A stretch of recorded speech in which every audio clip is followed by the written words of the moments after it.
Welcome in early heads. Welcome in early heads. 团结起来，到明天，赢得你们可以赞成，我们赞成。就一定要实现。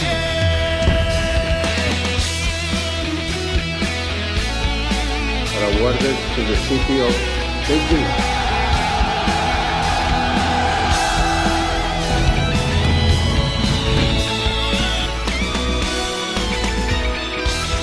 So agrees. 是创造了人类世。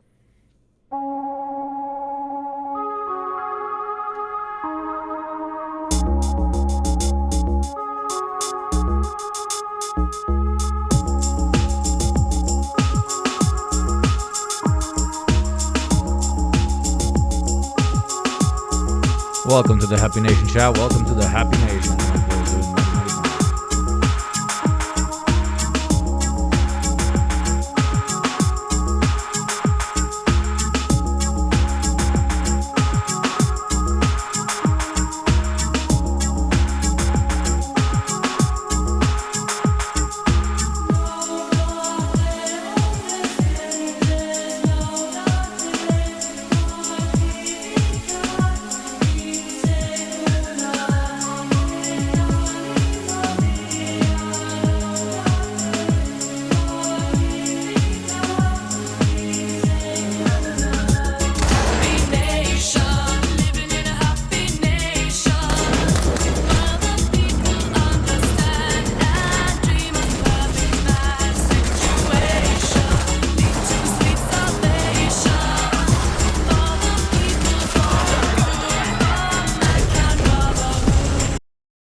It is Tuesday. It is the 2nd of December. It is exactly 1826. Welcome in, chat. It is good to be back.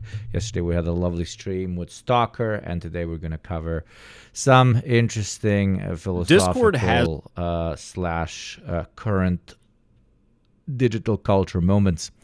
It is Chud Watch Tuesday. I love Chud Watch Tuesday. Get ready for your favorite drink, be it spicy or mellow, and enjoy the burning, almost spicy-like sensation of Chud tears, Chud complaints, and general Chud complaints. Make gin, my beautiful, beautiful gin, as if you spawned out of a lamp that I rubbed, or maybe something else that I rubbed. Thank you very much for starting us out with our first Western tax for the day. Thank you very much, my friend. As you can all see on the screen, if we hit 2,380, we will gamble, and McGinn is surely helping us achieve that noble, noble goal. Gifters are stored in the balls. They absolutely are, my friend. Anyways, you can pretty much see from the title, there's a lot of very, very good new videos that we have popping up all over left internet, and I think we're gonna have a grand old time whipping it out, or I don't know, flicking it out. People with vaginas, you flick it out, and pissing all over the faces of these dirty, dirty chuds. Okay. I'm kind of scared that they would enjoy it, okay? We have Walks Guys, how to steal $7 million, okay? We have Fads, literally nobody wants a Cybertruck anymore. We have Jack Saint, I fucking hate these cunts, or cucks. It could be either. Thank you, Personal Cheeser, for the 20 consecutive. That's very impressive. We got the PBD episode. Then we got the serves with how the right wing destroyed itself. And then we got a taboo one, because you guys really enjoyed when I watched No Text-to-Speech last time, when we were talking about cons that they've been doing on very, very lonely people. So we're going to do apparently a conversation about CP on Discord. That's going to be awkward as shit. Jesus Christ. Is that really such a fucking pandemic? Fucking pedophiles on Discord as well. Isn't that lovely? Stone Rock, those 7 months, you have been absolutely beautiful. You have been stoned, and you have been my rock. Watching from heaven, a truck driver drove into two light posts on my street, dragging posts and electrical wires up the street. Jesus Christ, my dude.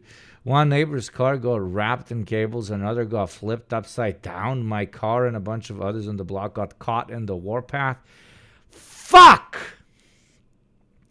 Our internet cable got yanked down, but it's better than the house across the street. Their wires coming down tore down half the front of their house.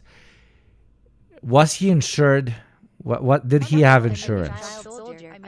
And do you guys have insurance? That is actually literally a nightmare. Palate cleanser for later, sure. We haven't put anything in our mouth for there to be a palate to cleanse. You're pushing, okay. Thank you, most Luciferian chatter, very much for the 6 months. Thank you very much. We're definitely going to add this to the list. Let me add it. I am Let me add it. Revolutionary thought. Gay son or revolutionary daughter? Ha! Thank you, most Luciferian chatter, very much for the 10 months.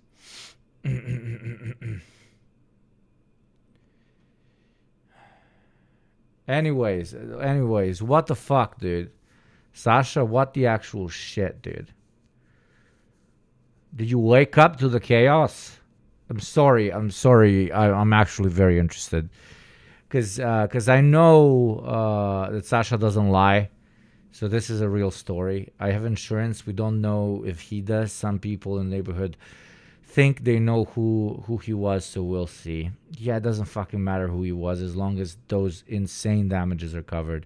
Your car is fucked up, and your house is fucked up, and cables have been ripped through fucking walls and shit.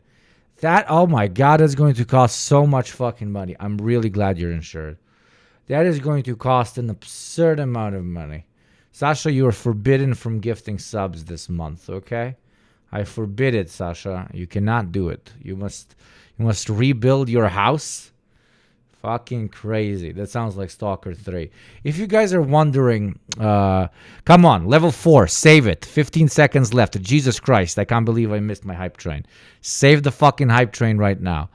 If you're wondering like why my eyes are red, it's because I woke up, I worked on the program merch for like 4 hours, and then I just played Stalker.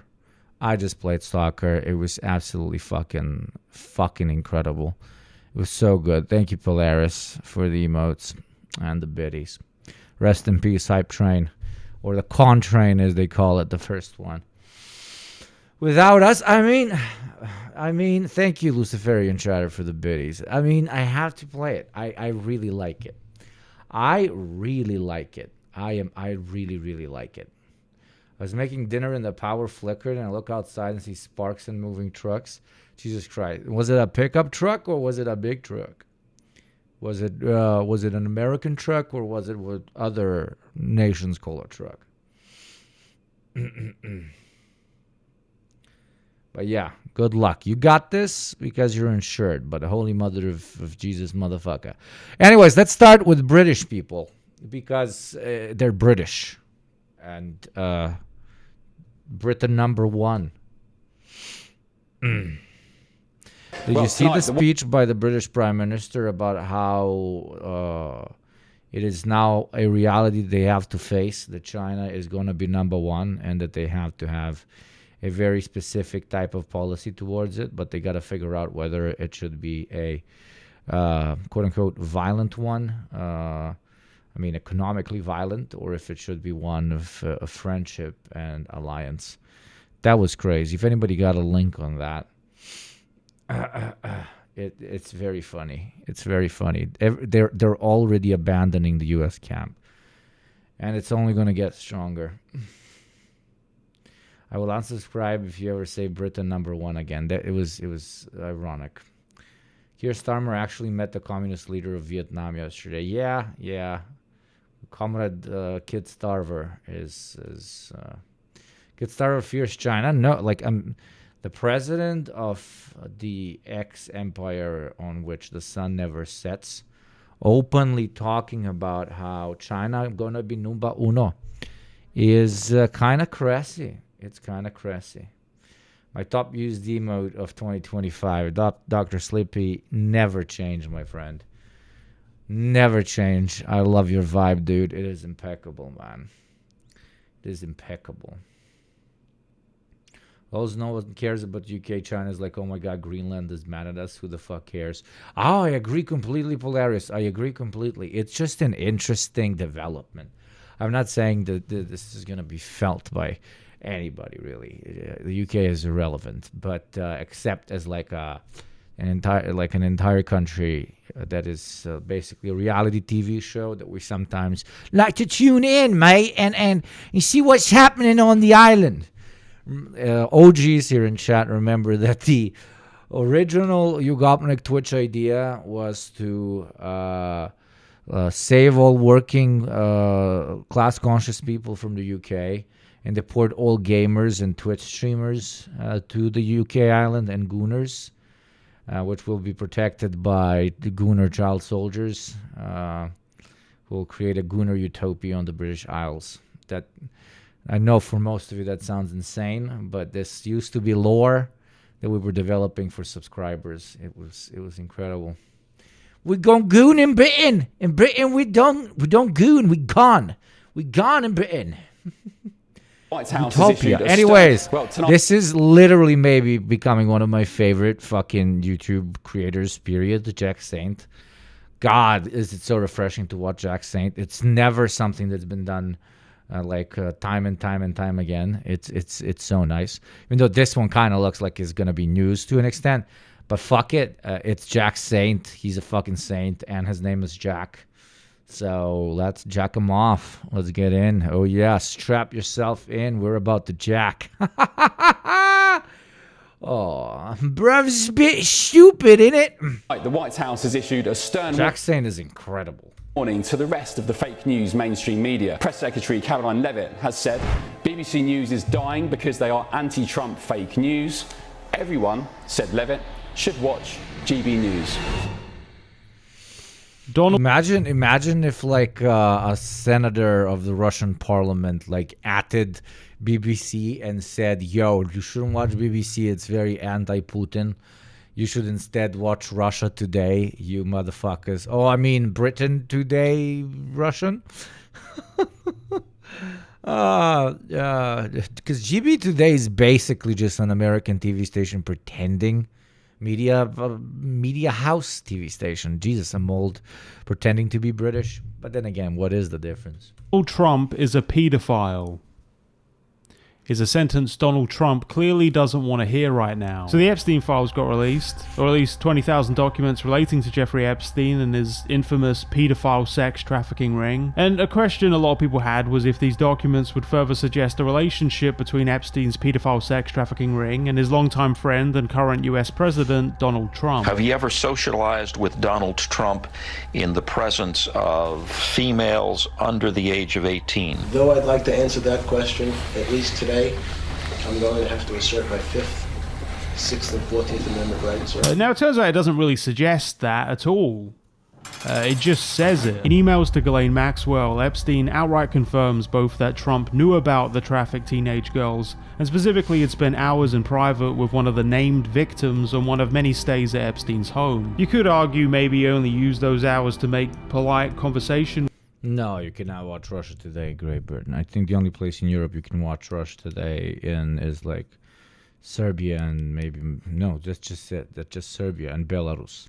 With the victim. But seeing as Trump had also just months ago Maybe Moldova. failed an appeal after being found liable for the deliberate cover-up of his sexual abuse of E. Jean Carroll around the same period. When a jury found the U.S. president-elect liable for sexually abusing and later defaming the former magazine columnist. Yeah, I think that'd be a pretty stupid argument. And before you get the impression that this part of the email means Trump was like secretly behind the scenes trying to help these young girls, I looked it up and I guess he was just mad that Epstein was poaching employees from his golf pool. We have to tackle the issue of the BBC. You know, I made a beautiful statement and they made it into a not beautiful statement. Who would do this? I've never heard of this one before. This is beyond fake. This is corrupt, what they did. That's been a big story over in your country? A very big story. It's a big story over here. It's the biggest story over here because it's fake news.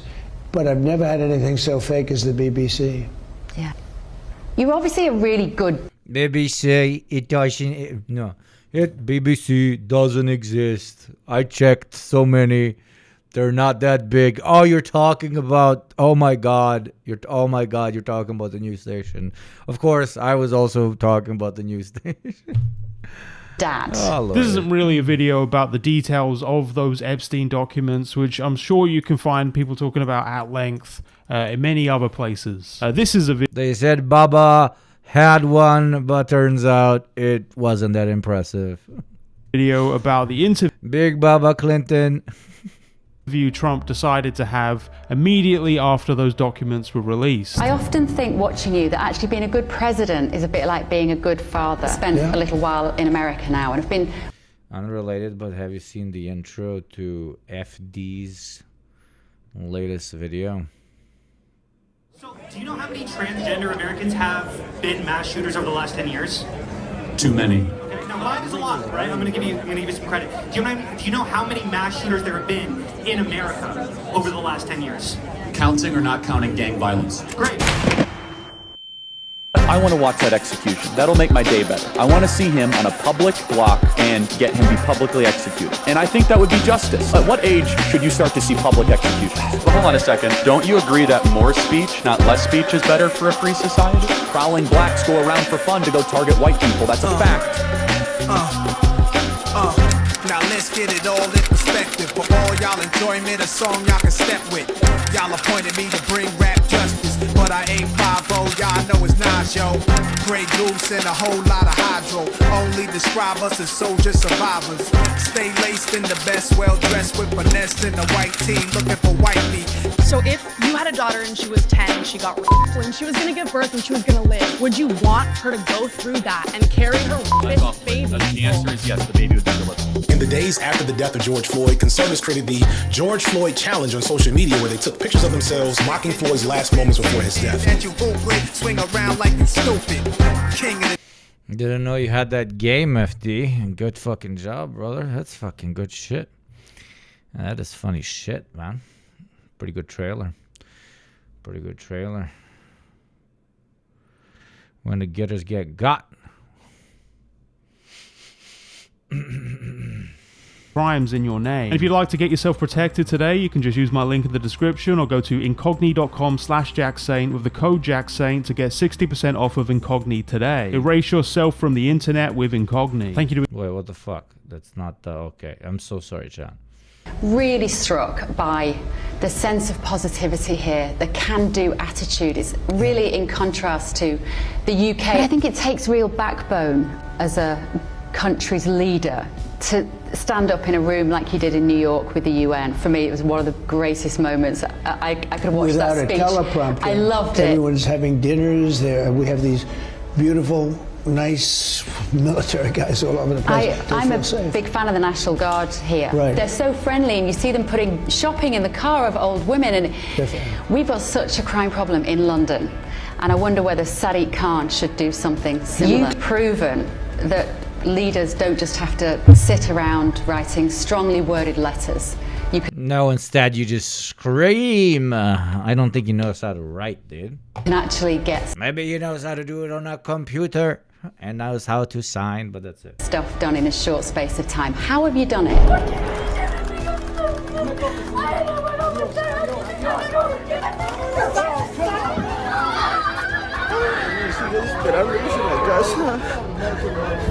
And then they wonder why what you shouldn't do. Why motherfuckers be shooting these motherfuckers? Like, holy fucking shit. Look at this.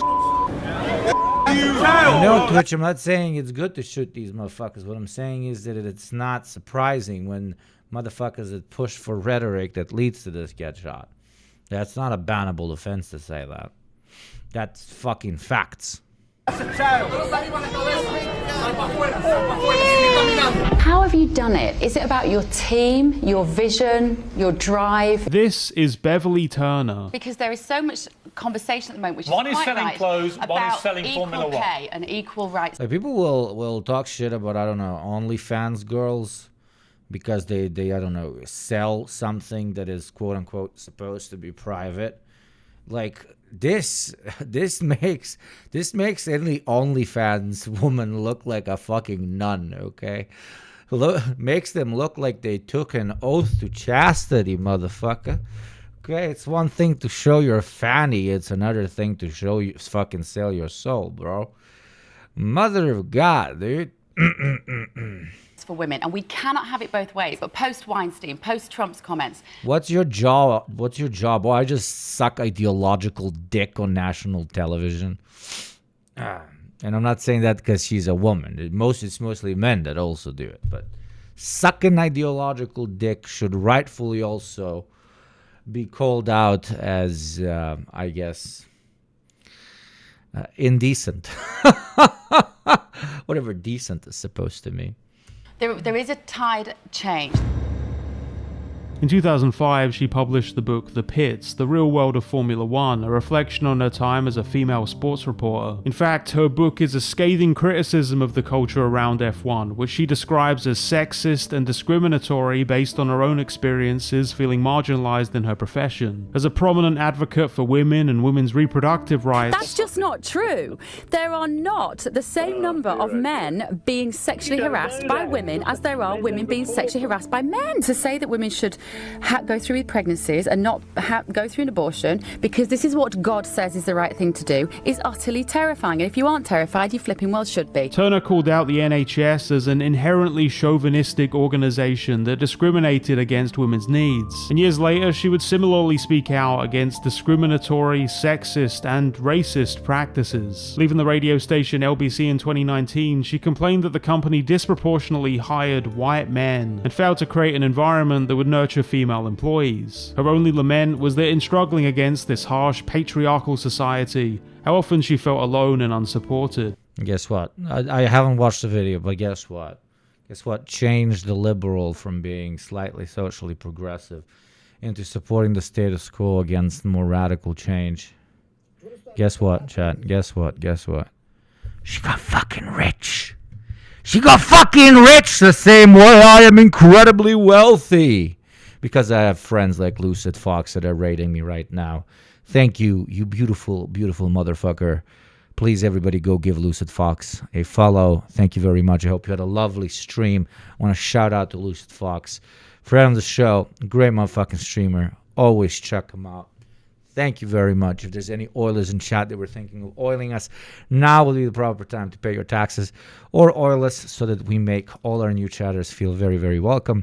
Those of you who do not know what I do here, I'm a guy in a mask from the Balkans that shouts in the microphone about how it's very good to, and then insert many censored words here. Indeed. Indeed, indeed, indeed. We're doing Chud Watch today, so join us as we explore the savannah of horrible takes and, frankly, evil human beings. Thank you very much, Lucid. I hope you had a good one, brother. Please, everybody go give Lucid a follow. You would be doing yourself a massive favor, for real. I felt trapped in this world of horrible, rich, small men, and there was no escape. Naively, perhaps, I always think if I walk into a predominantly male environment where there are other women, I can count on them as my allies, and I'm always shocked. By the way, I'm really proud of my launch post. Let's retweet this motherfucker. I delete these after a stream, so it's not gonna fuck with your... I'm off to the gym. Enjoy the gym, Lucid. I delete this so it's not gonna fuck with your algorithm. I've been kind of killing it on the Twitter game recently. I just post like very basic shit to get 13,000 likes. Yeah, this one was not basic, but this one was basic. No matter your politics, if you think invading Venezuela is good, you're functionally illiterate. And most of my comments are people just like being fucking idiots. But yes, please like and retweet that shit so we have new beautiful chatters in here. And also because it's a funny fucking... This is so funny. This is so funny. You guys have no idea how good the merch for the deprogram is going to be, dude. Oh, Lord. The reason I'm mentioning it is because this photo reminds me of one of our things. Shocked and disappointed when that doesn't happen. Anyway, this is her now. Thank you, Abundant. I'll save that. Thank you. Old girl has complained of being groomed by this man. 2 women have said they were raped, and there are more and more cases coming tonight. And you say you're a hero. Don't you think before you say someone's a hero, hang on, you hadn't even seen the Dispatches programme when you put out he is a hero.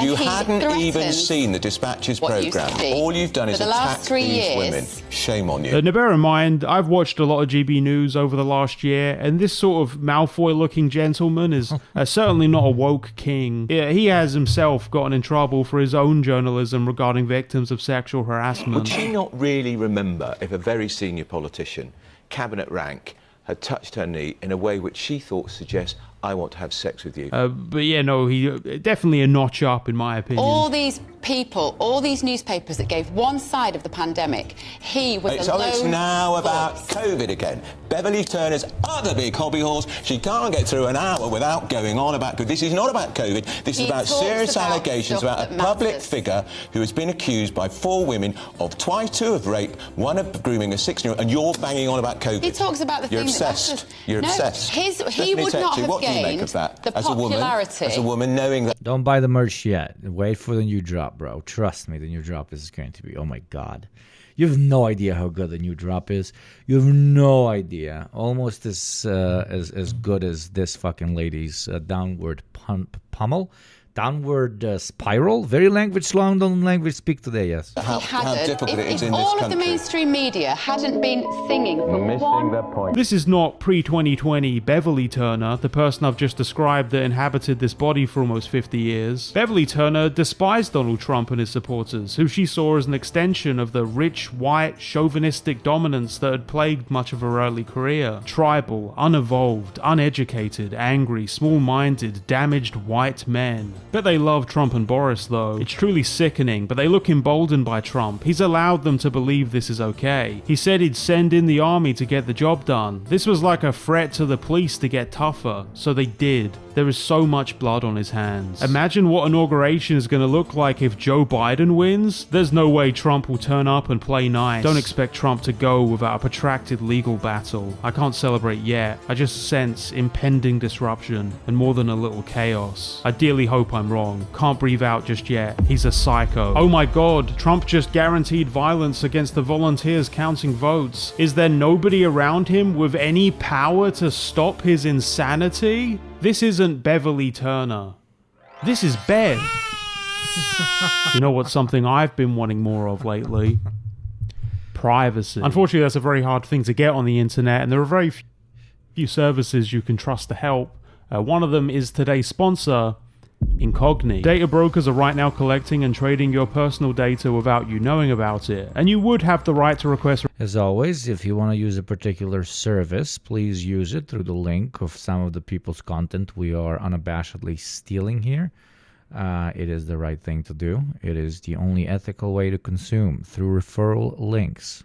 Removal of that data if you had the time to locate and take down any that pop up. Incogni can help. And with a specialized custom removal feature available with the Unlimited plan and Family Unlimited plan, you can also point to any site where your personal information is visible and have one of their privacy agents take care of the rest for you. Since I worked with Incogni before, I'm now just fully integrated with their service and getting random email updates letting me know about like 12 new sites where my personal information just got removed from. It's actually quite comforting. This is information that can often be used for scams, stalking, harassment, criminals using it to open credit accounts, file tax returns. Chad, I get the premise, but let's not shit on the product, as a comrade is unfortunately in the need of shilling it so that they can pay their bills. Okay, I completely get you. Of course, we all agree on this, but don't fucking, you know what I'm saying here, right? Like, don't eat us bread, right? It's not about the product that's being sold in the ad. It's about his bread. Come on. And even commit crimes in your name. And if you'd like to get yourself protected No worries. today, you No, can I just know use my the link in the intention is description good. or go to incogni.com/JackSaint with the code JackSaint to get 60% off of Incogni today. Erase yourself from the internet with Incogni. Thank you to Incogni for sponsoring this video, and thank you. Bev. The escalator stopped. Okay, I'm locked in, Chad. Are we locked in? I don't know who this person is, but now I'm fascinated about her spiral. But then again, this is nothing surprising. If you've ever known a liberal even once in your life, dude, if you've ever, come on, guys, all of you probably know at least one person that was incredibly, quote unquote, socially progressive, and maybe even, quote unquote, economically progressive, that got wealthy. And now they're the most typical fucking conservative out there. Ironically proves Marx right 100%, dude. The material conditions shall switch, and with it so shall my soul. And it didn't stop like, it stopped. Bev sat down with the president and grilled him on a wide range of topics, from the BBC to immigration. Nothing was off limits. Across this 42-minute-long interview conducted shortly after the release of the Epstein documents I referred to, GB News presenter Bev Turner grills Donald Trump on how dangerous London is. You have areas in London, and you have this in Paris too, where the police don't even want to go anywhere near those areas. You have Sharia law, people being stabbed in the ass. This is really stabbed in the ass. This is really funny because he is the same person who outwardly says that the United States has no-go zones and that is why he needs to deploy the army. But okay, why does the U.S. also have no-go zones? And of course, they're going to blame it on immigrants and so on. But there's plenty of countries with immigrants that don't have, quote-unquote, no-go zones where you don't have to, quote-unquote, deploy armed personnel, and in certain cases, even the army. Maybe America is this backwards, insane place. Just as much as the slums of Paris might be. All I'm saying is, motherfucker, you be throwing from a glass house that I don't even believe is a glass house when it comes to, because that's not true, of course, that there are, no-go zones where evil, rampant minorities are doing fucked up things to other people. But that's your premise. Your premise is that exists in the States. Why are you making fun of the other countries for having this fake thing that you also believe you have? What? This is like, I don't know, an incredibly poor country where people are starving, saying that in another country everybody is also starving and that country is barbaric because they're starving. It's pathetic. Or worse. But no, it's crazy. It's true. It's awful. Crazy. It is. It feels much safer here. And how much safer Trump has made America. And how brave he is for denying climate change. When they talk about the climate, the whole thing is a hoax. The whole thing is a hoax. But I think it takes real backbone as a country's leader to stand up in a room like he did in New York with the UN. For me, it was one of the greatest moments. Oh, it takes a lot of backbone for the world's most powerful person, or at least one of them, to say your mind. That's crazy. Wow. I could watch Without that speech. a teleprompter. I loved it. It was a You joy. can literally have people executed in 2 seconds, and you said a controversial thing. How fucking brave, dude.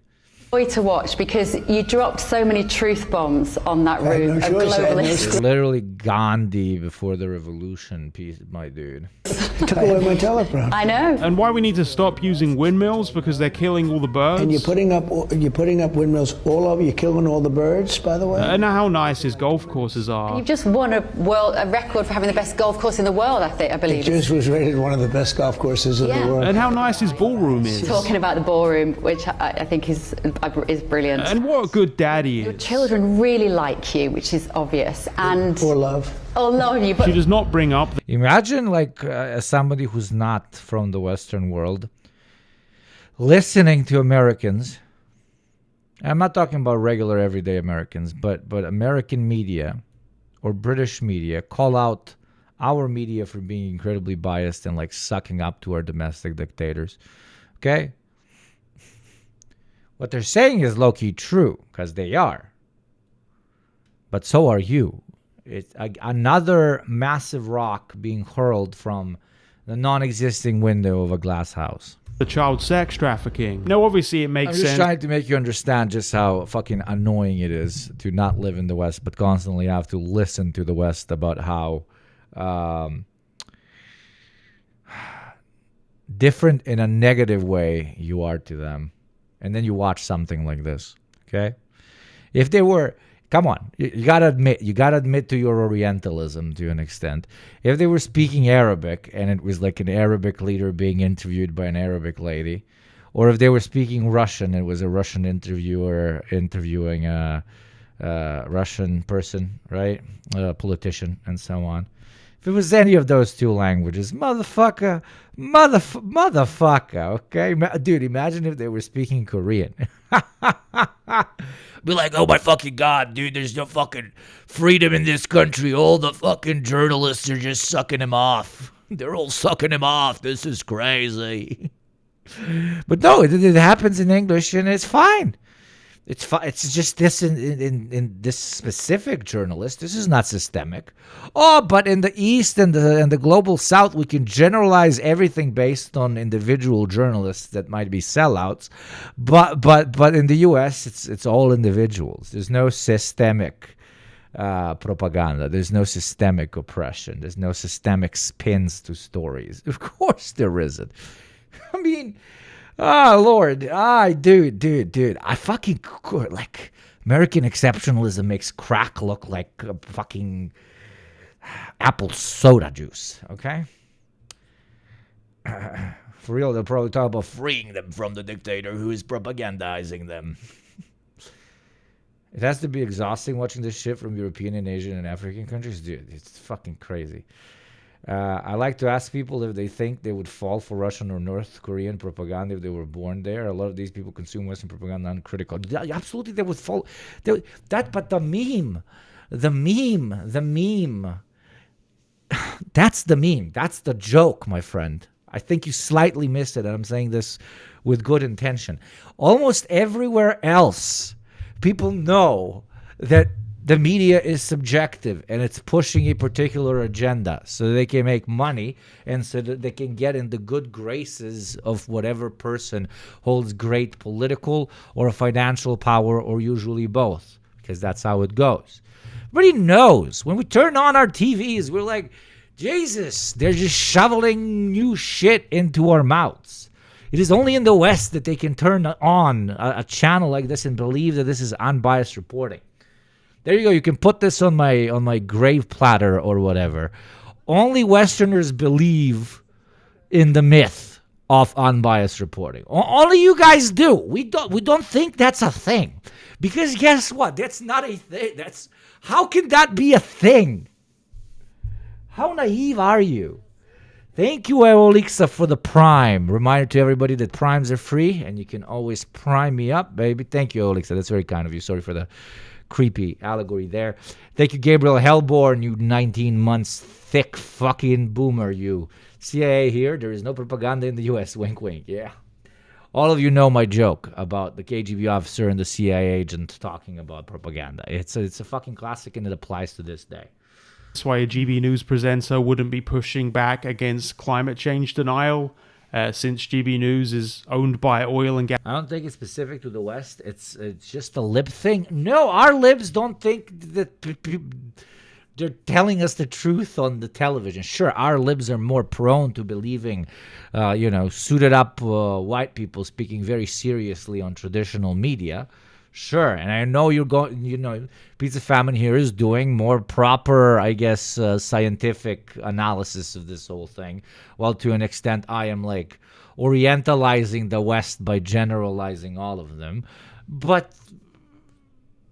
allow me this, let's call it simplistic generalization, because I think it's mostly fucking true.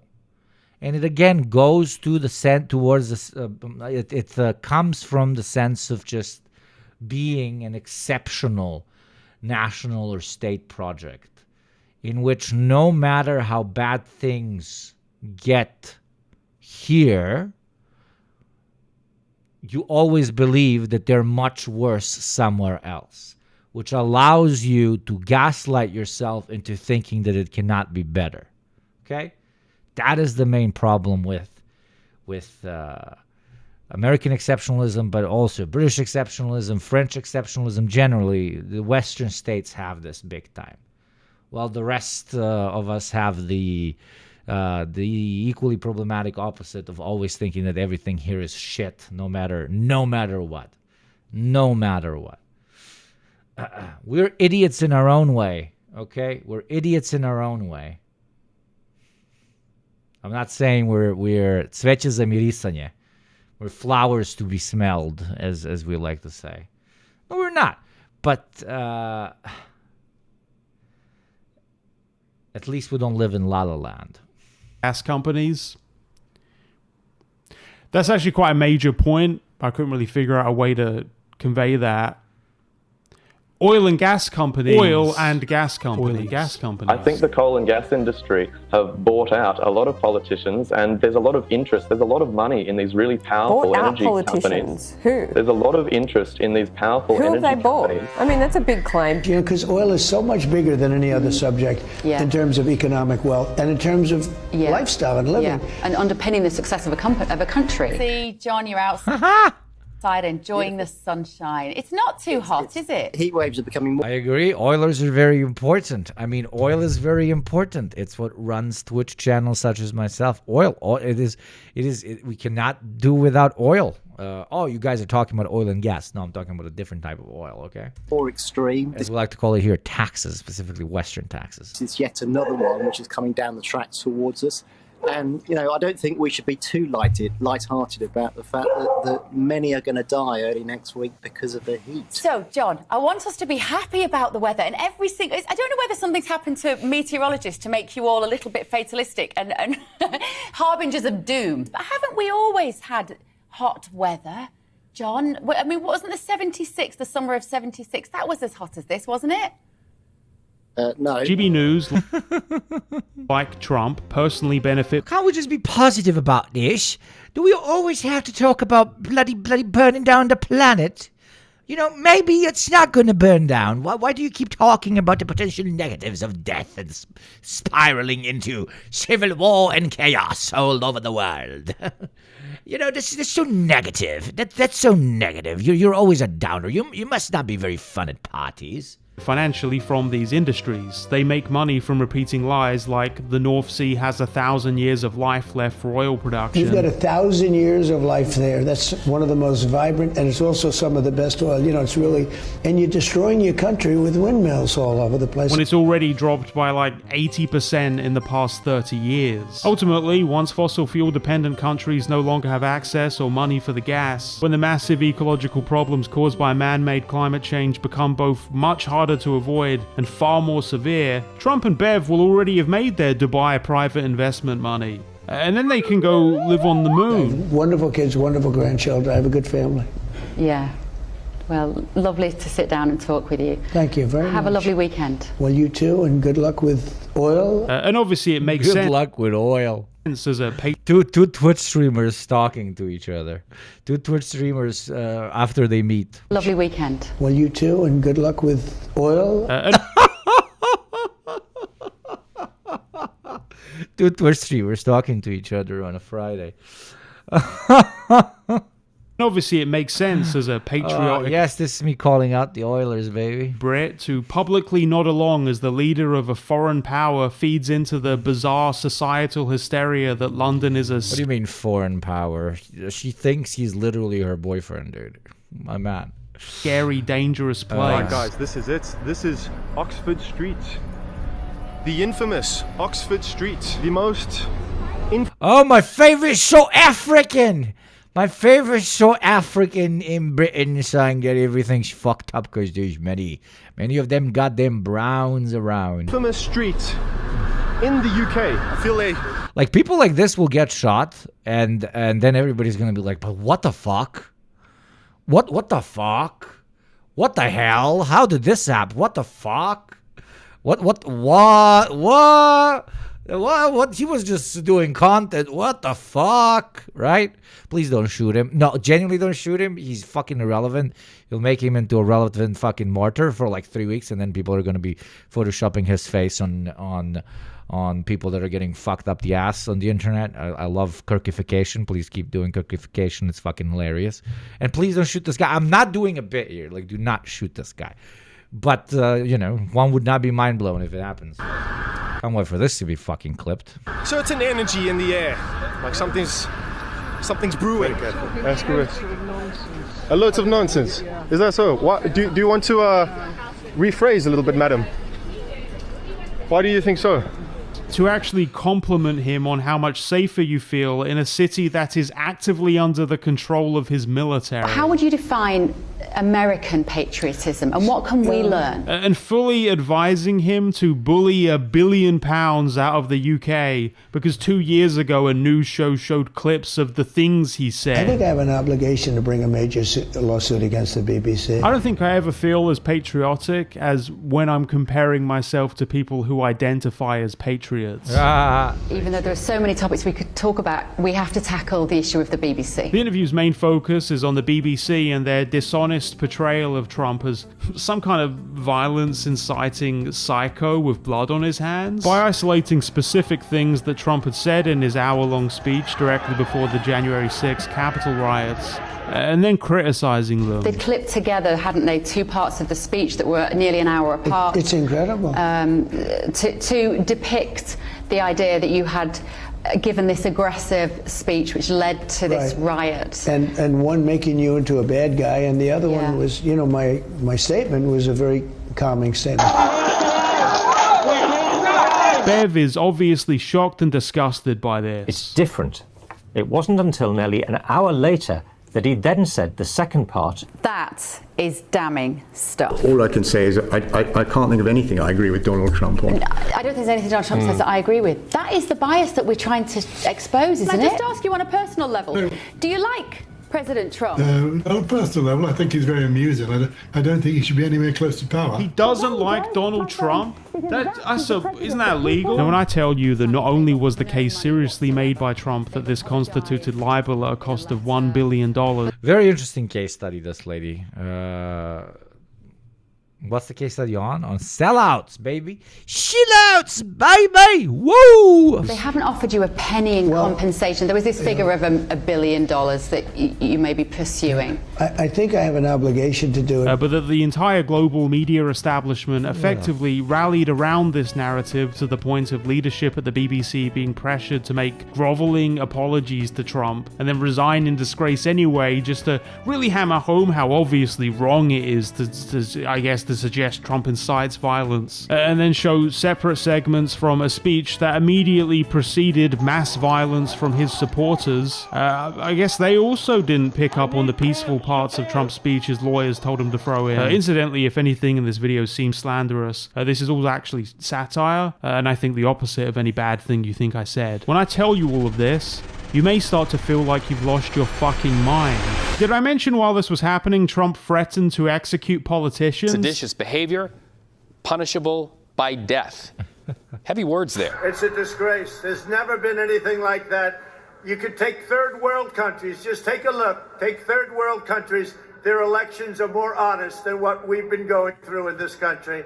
It's a disgrace. It's a disgrace. Yes. Obviously, Trump has incited violence. He's the leader of the political opposition who fabricated an election fraud conspiracy, leading a national movement to overthrow the results of that election and re-establish himself as president despite definitely losing. For some reason, people understood this 2 years ago when documentaries like this were being made, but I guess something changed. I think the standard expected thing for me to do would be to appreciate both sides of this issue.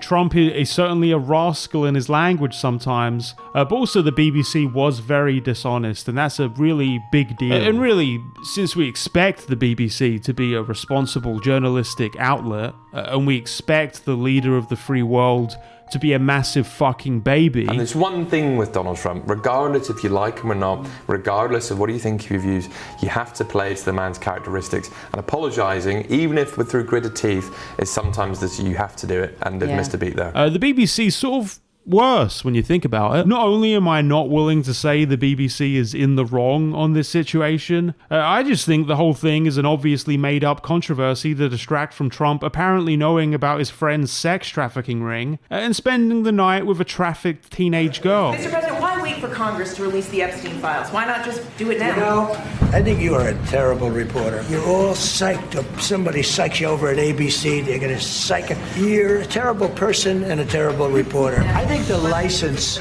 should be taken away from ABC. And we have a great commissioner, the chairman, who should look at that. I don't think this interview is really intended for people who keep track of anything either of these two people have said about anything. Throughout this segment, Trump acts completely oblivious to sections of his speech he is obviously fully aware of. They walked in and they said, "Sir, you're not going to believe this."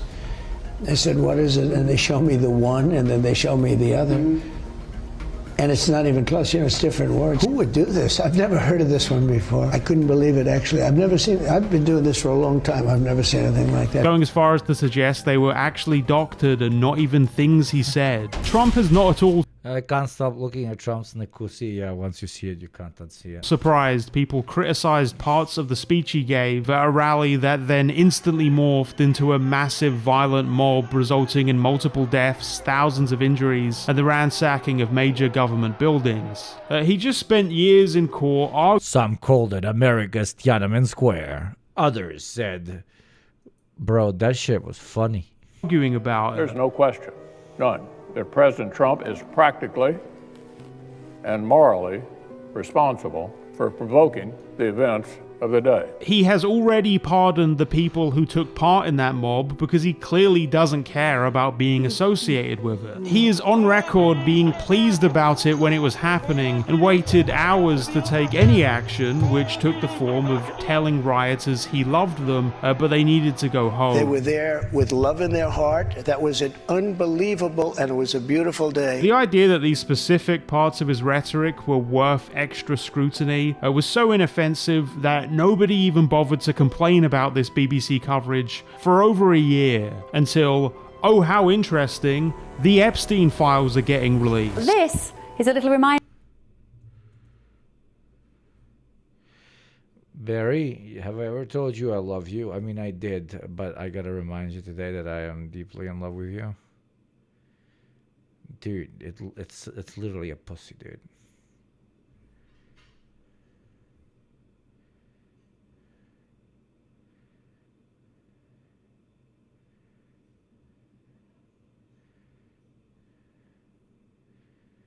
Wait, let's give a panic attack to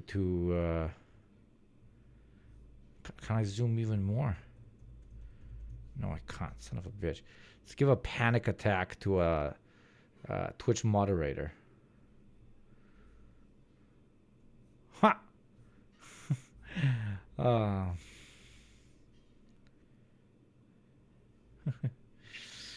Reminder of why GB News exists, of course. We are the home of free speech, the People's Channel.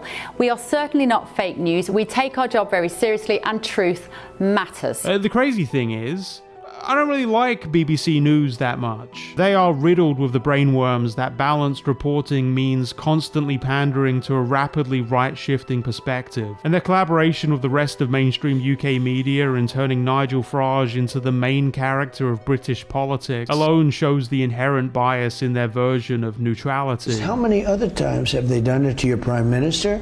Have they done it to Nigel? The answer is probably yes. More than half the time, BBC coverage of claims or policies by Reform Party members don't even include significant scrutiny. And sometimes they're just literally repeating the claims with no analysis at all. And for some reason, they never seem to have this issue when attacking left-wing politicians, with over 75% of coverage of then Labour leader Jeremy Corbyn's policies being inaccurate, with BBC journalists literally lying about the questions they were asking him. And yeah, fine, I'll... And it was such an obvious, proactive consent manufacturing machine that wanted to immediately paint him as either some Russian spy or somebody working for Hamas, or the classic that he was an unhinged anti-Semite. I'll put up the hat picture. It's a good hat. Like when they want to push a particular agenda, like everybody gets on board. It's like a military operation. It's impressive. Like don't allow them to tell you that, you know, these privately owned media companies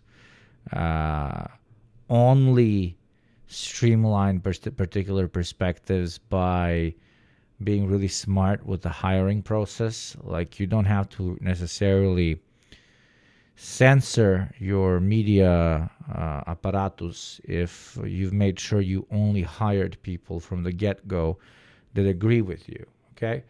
You only hire, for example, neocons, conservatives, right-wingers, racists, etc., Zionists.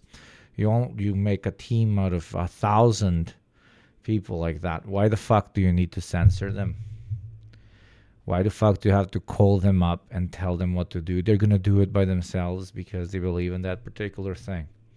It's like being neutral. That's how you do modern propaganda. Instead of being... While remaining, you know, on paper, unbiased. Because the CEO doesn't actually call somebody up. But you know what the big plot twist is? I mean, the CEO does call them up. You think Rupert Murdoch doesn't sit at a dinner table and says, "So, Jeremy Corbyn, interesting guy, right? Yeah, that will be all. Thank you for coming to the meeting." You think he doesn't do shit like that? Are you fucking kidding me? Are you a fucking idiot? Are you an absolute idiot?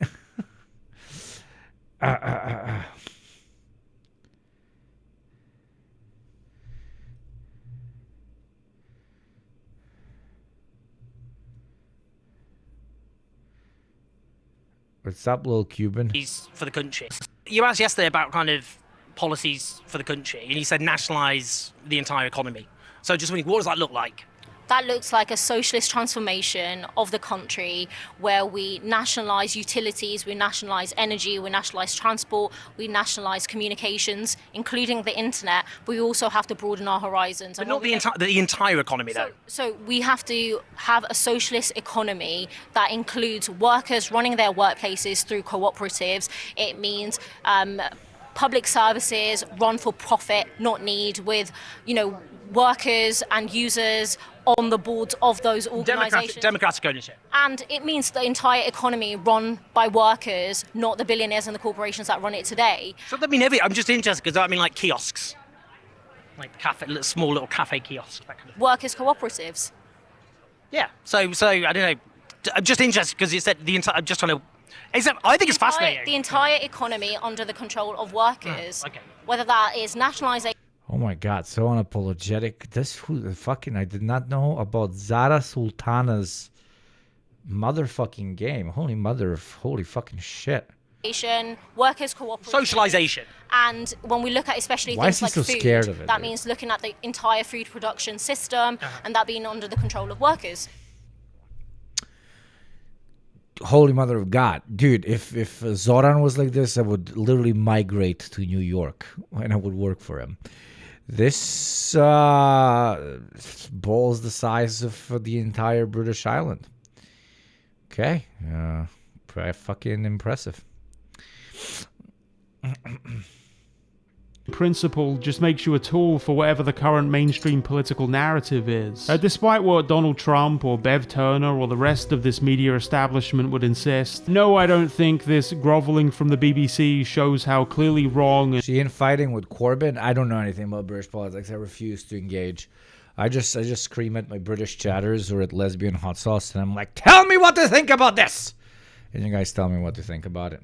And evil it was to paint Trump as a violence-inciting thug. Clearly, Beverly Turner, somewhere deep down in that sunken place behind Bev's eyes, agrees with me on this point. And that Beverly Turner, the one who used to spend dozens of hours arguing with narrow-minded bigots and misogynists, who identified herself with a movement against the... You can see that she was LARPing it from the get-go. Like, look at her fucking outfit switch as well. Like, she's playing characters here, mate, of women. And she also wasn't fucking properly growing. Okay, I need to stop talking like this. She was not properly growing as liberal analyst woman. So she was like, I have to grow different way. I will be conservative analyst woman. And when she wasn't growing properly while being liberal analyst woman, she was constantly like, oh my God, the sexism is all over us. But now she makes money by preaching that sexism is based. So now there's no sexism anywhere. Ain't nobody raping nobody. Would casually rattle off Donald Trump as a prime example of a chauvinistic sex pest. Would never do this interview. Because to stand up and pronounce yourself as an advocate for these causes, and then to get an exclusive interview with the most powerful man in the world, and never bring up the rape lawsuit he just lost, and never bring up the Epstein documents that were released, and spend the entire time fawning over him while complimenting his private army. One of the things I've noticed about being here is this sense of patriotism which you've revived. They love this country so much they're volunteering to prepare to die for America. That's what any leader of a country would want. I just want to make America great again. It's like, I don't want to be politically correct. I don't want to be, I'm sort of conservative, I guess, but... When you are on record saying how disappointed you were about women not standing up for women... This debate has become women slugging it out in public with other women. Feminism hasn't lost them their jobs.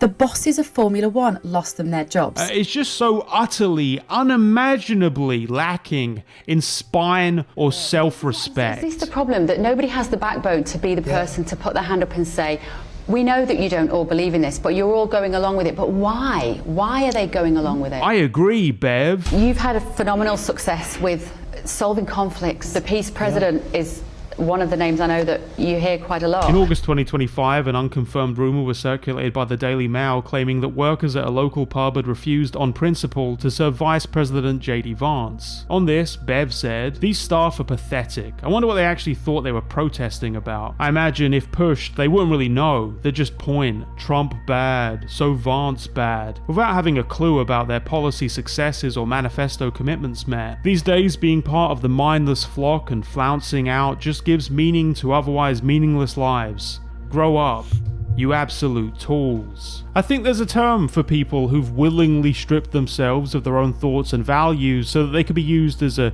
useful instrument for someone else, or even just to choose to live in ignorance of what you know to be right and true because it makes life slightly more convenient. To live a life... Yeah, but that's the big question. Has she ever really known what is right and true, or was she doing the progressive grift before pivoting to another grift?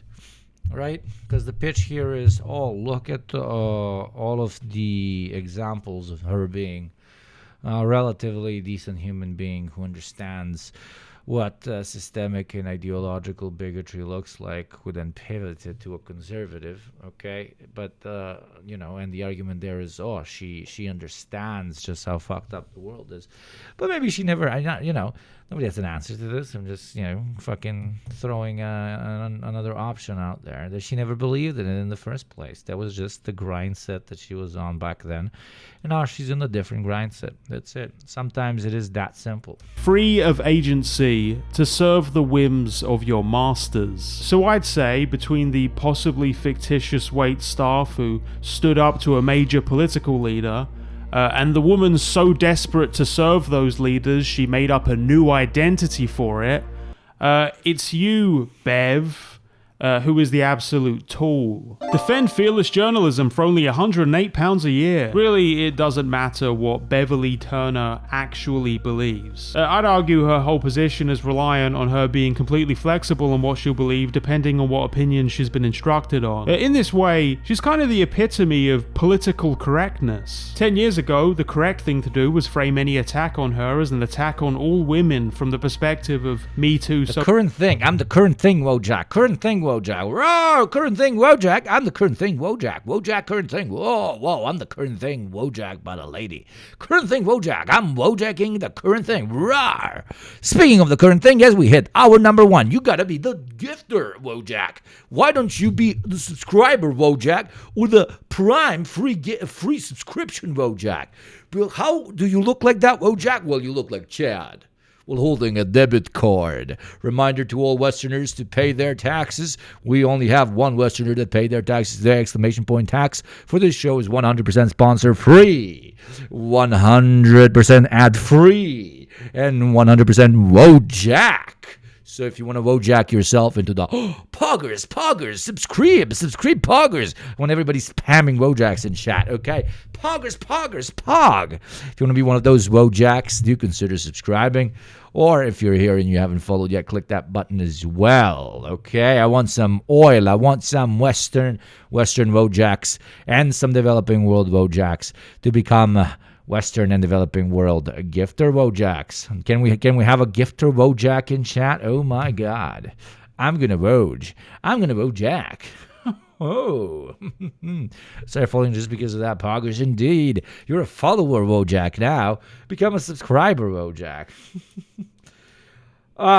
That's number 1. Number 2 is, I want to gamble so much.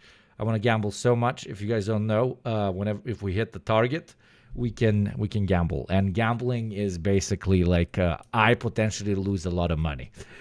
That's gambling, and everybody gets subscriptions. So be subscriber, Wojak. Don't be soy, Wojak. Press that button, whip out that debit card, spend. I know you got that IT cash. I know you got that multi-million-dollar future inheritance from your parents. Okay, I know how this works. There you go, Triceps Tyrant. Fucking very new oiler, but always paying their goddamn taxes. Wooing your jack. Absolutely. Everybody say thank you to Triceps Tyrant. Be like Triceps Tyrant. Pay your taxes. Be a tax-paying Wojak. Now that poggers, Wojak. There you go. Prime is free, literally. Green anarchist. Greenarchist. No, sorry, greenarchist. Greenarchist. Yes, Jesus, that's odd. Do I have some sort of mental thing where I can't read things? Thank you very much, greenarchist. Thank you very much. There you go. Whip out that Prime. Be a Prime, Wojak. Ooh, Prime Wojak right now. Ooh. I love the grift sessions.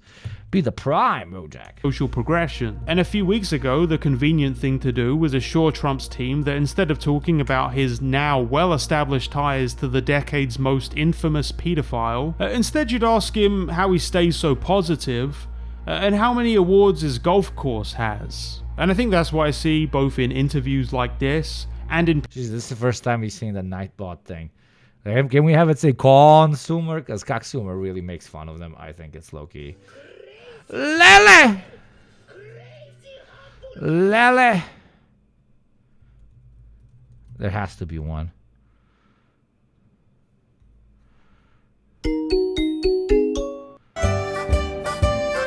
Shout out to Pizza Famine. Pizza, pizza party. Pizza, pizza party. First you take the dough and you spin it, you spin it, you spin it, spin it, spin it. Pizza, pizza party. Pizza, pizza party. And then have that pizza taken away from you because you're Pizza Famine. Thank you very much, Pizza Famine, you beautiful motherfuckers. Second Western taxpayer of the day, getting closer to the gamba. I love you, motherfucker. Thank you very much. Seriously, dude. It's beyond kind of you. Thank you very much. People seriously treating the BBC case as a major scandal in Trump's favor. Did you like that? Should I always play that song when you subscribe, Pizza Famine? Okay. I need to do custom stuff for my big Oilers. Okay. Pizza and Barry, do you want me to do something custom and repeat it every time you oil? Better pizza song? Yeah, I want something unhinged, like pizza, pizza, pizza, pizza, pizza, pizza, pizza, pizza, pizza, yeah. Pizza! P-I-C-C-A. Give me pizza! Did I happen to say I want pizza? Okay, children are apparently terrifying now. Holy Mother of God. Political correctness, an understanding that the most beneficial thing at this current time is to pander to corrupt, rapist, aspiring kings like Trump and his associates. Regardless of what you think of your views, you have to play to the man's characteristics. To say the right things and never step out of line, not because it's what you believe, but because you think it will benefit you. Kind of a global form of hostage negotiation. And I think that's why I'm interested in a conversation like this. It is an interesting conversation, but they also literally get fucking coached into this. Like, before she interviewed him, they sat her down and they said, okay, you can ask him hard-hitting questions, or you can suck his ideological you-know-what, and we're going to make you very rich and successful. Bring it here and put it on my tongue, tortellini on my mini, pepperoni on the walls. Okay, Joe, Pizza Famine, I don't care about your opinion. I am playing this every time you gift subs, okay? I'm going to play this I don't care, even if it's the most serious conversation we're having. I'm pivoting to this and playing this. I put it on my liked list. Because interviews like this, like hollow, performative, dog shit, puff piece interviews like this, are kind of the potential future of everything. Even now, Trump's media acolytes are working to preemptively... Okay, Barry, what should be your fucking song now? Sorry for the rest of chatters, but you're getting subscriptions from these lovely Oilers, so you should be thankful. Balls song? Wait, oh, I know. Wait, Scarface Balls compilation. Does anybody ever made that?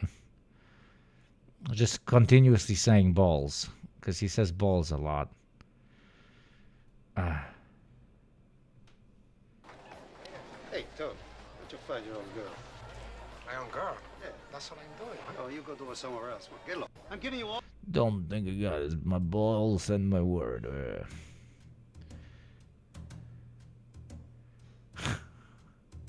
Inside your jaw. Can I put my balls way down deep inside your jaw? Won't you let me shove my balls in? Okay, there you go, Barry. I'll play that every time you fucking gift subs. But I feel like I gotta cap it at a certain amount of gift subs because you're gonna fucking spam this shit, you cunt. Redefine pedophilia not to include the accusations he's imminently facing. Jeffrey Epstein, in this person's view, was not a pedophile. This is this person's view, who was there for a lot of this, but that he was into the barely legal type. Like he liked 15-year-old guys. Do you think that this lady's Jewish? I don't know. I think she's trying to tell us that she might be Jewish. girls. And I realize this is disgusting. I'm definitely not trying to make an excuse for this. I'm just giving you facts. That he wasn't into like 8-year-olds, but he liked the very young teen types that could pass for even younger than they were, but would look legal to a passerby. There is no time to be naive to this reality. Trump, and by extension his allies in Farage and GB News and the fossil fuel industries which support and are supported by his politics, value nothing. You are the arbiter on Twitter because you own Twitter. Yes, I'm saying... Thank you, Jack. Now let's listen to a liberal that's slowly getting radicalized. I think Drew is going to be /one of us / in like 3 years. Yeah, I give him 3 years. I feel like for the past 3 years, I've heard over and... Shit! I swear on my... Simulation broke. Simulation broke. Chat. Simulation broke. Simulation broke. Simulation broke. Dude, eat my ass. I will fucking eat my ass. I did not pre-watch. Are you fucking kidding me? Even if I pre-watched, imagine if I remember the first 3 words so that I do the most like niche, irrelevant fucking reference joke. The fuck. Making me angry and shit. I did not pre-watch. And over again. I did not pre-watch, goddammit. It was the destiny. That a recession is about. Make the clip and rewatch the clip. You'll see how organic my reaction is, motherfuckers. Jesus Christ. To hit. I swear on a plate of cevapi.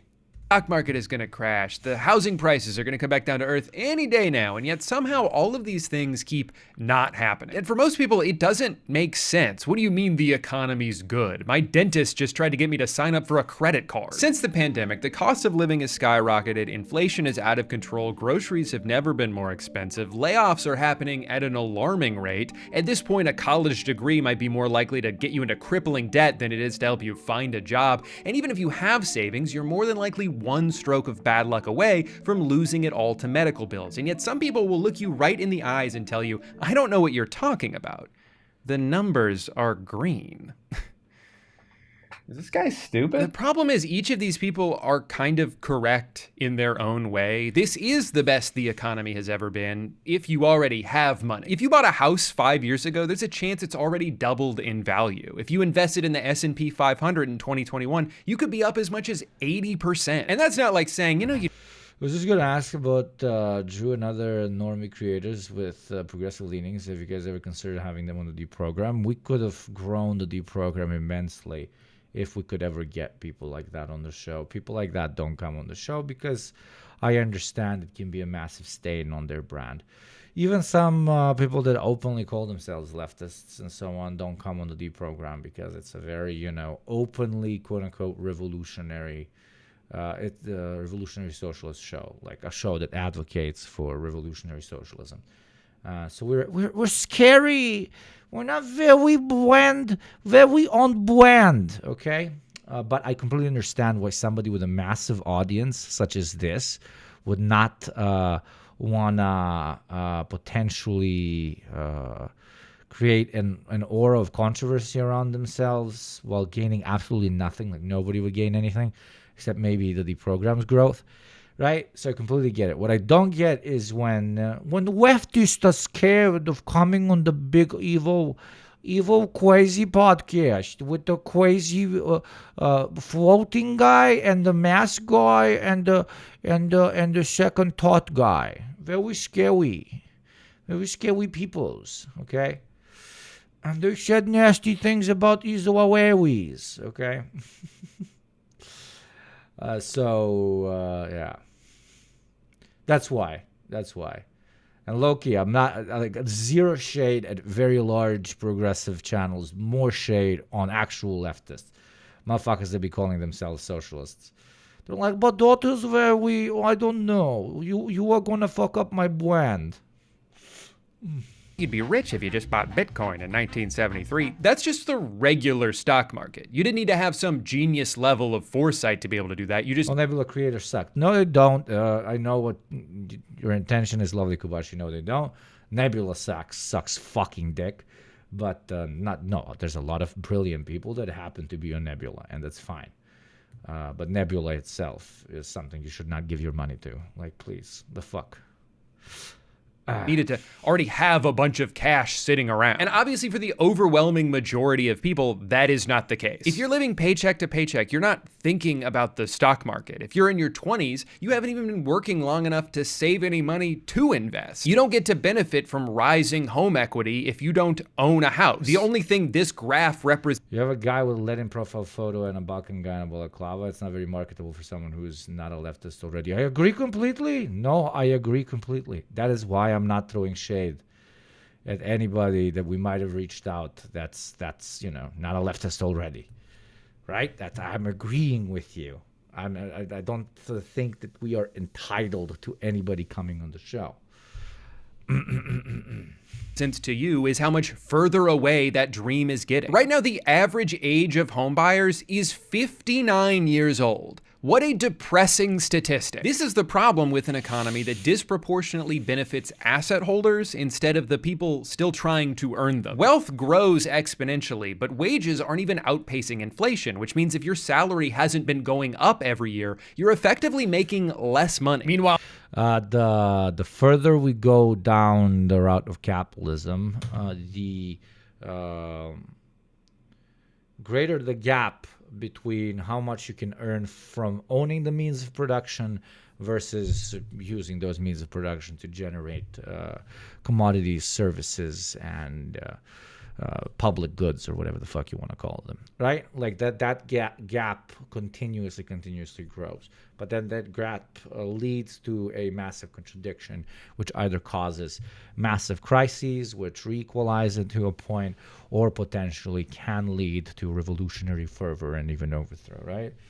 This is not only the falling rate of profit. This is a bit more complex because Marx didn't account for iPhone. No, Marx accounted for almost everything, but he did not account for the extent of the banking and loan systems and the way that they've been developed in order to continuously sustain capitalism, even in moments during which the labor pool could not afford anything. Like capitalism, nobody could afford anything. Capitalism pretty much said, okay, I'll just give you loans so that you can own that stuff. And the loans themselves became a product, right? So you sell somebody a product which allows them to be able to use shit while they're paying off the product that allows them to have the product. Yes, it's irrational. It makes no sense when you think about it for even 2 seconds, right? But even that is, as they like to call it, a Band-Aid on a tumor. So that contradiction is just going to continue growing and growing and growing as debt spirals, right?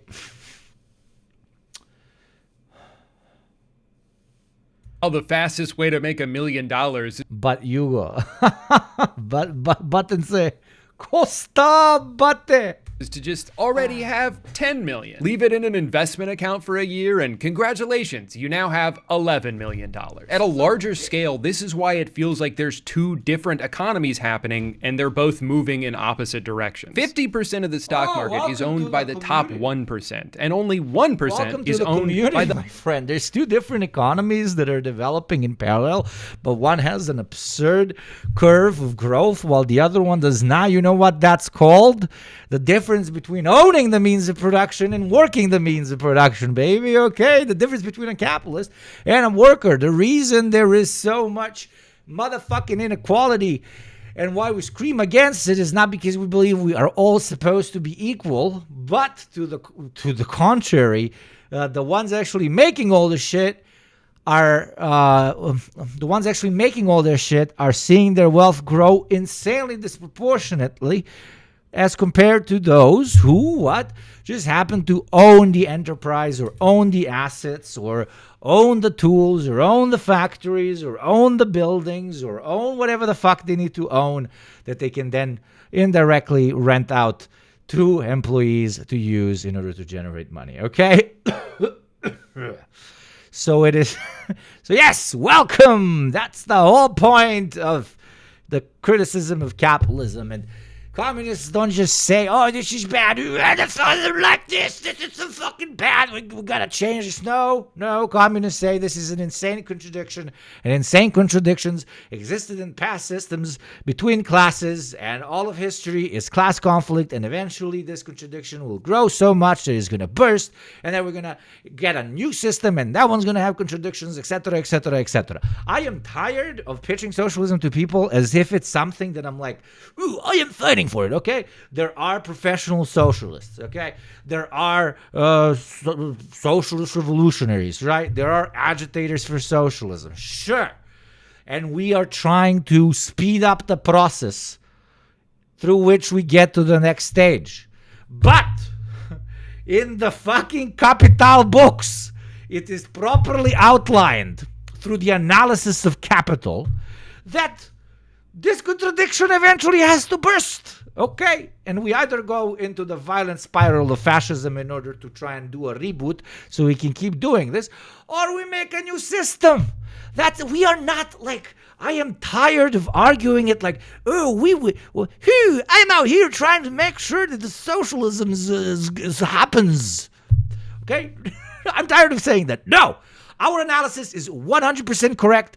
Your system, the way it currently is eventually going to implode in on itself. You can dislike what socialists have to say or like it. It is irrelevant. Gravity exists. The sun rotates, the earth rotates around the sun, not the other way around. Doesn't matter what your fucking hot take is on that. And the growing contradictions of the class bubble, if we want to call it, eventually bursting, is reality, baby. Welcome to it. You can hate it or you can love it.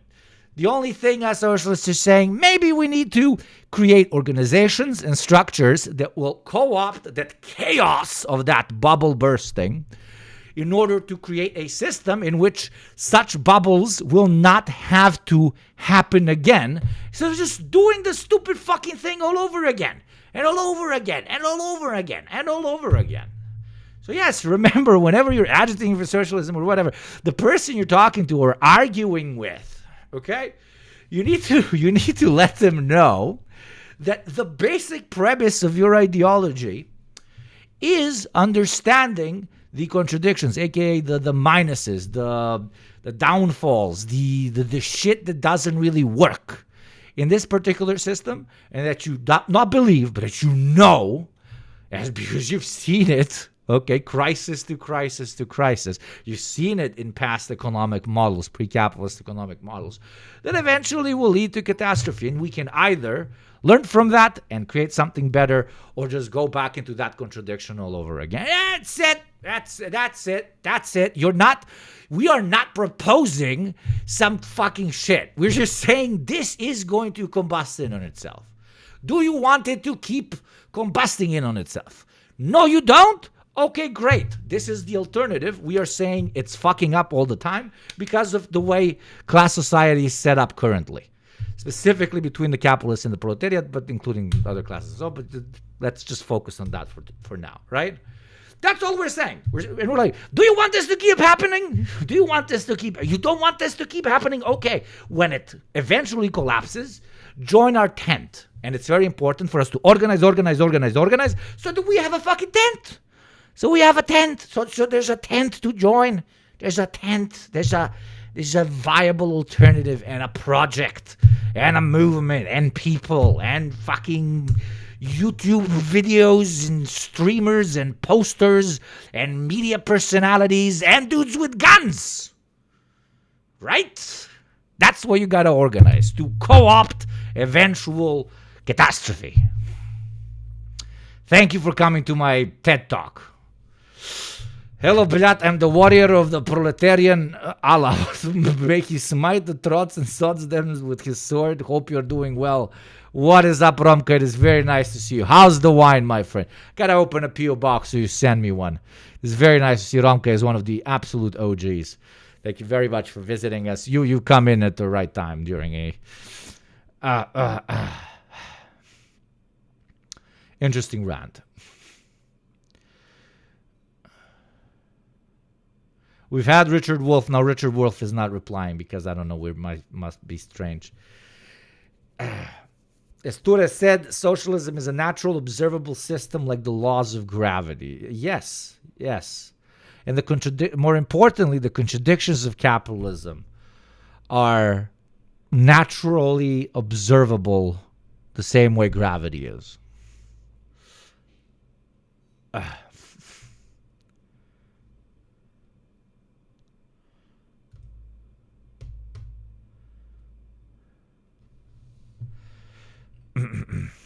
This is not a lifestyle. We are not. No,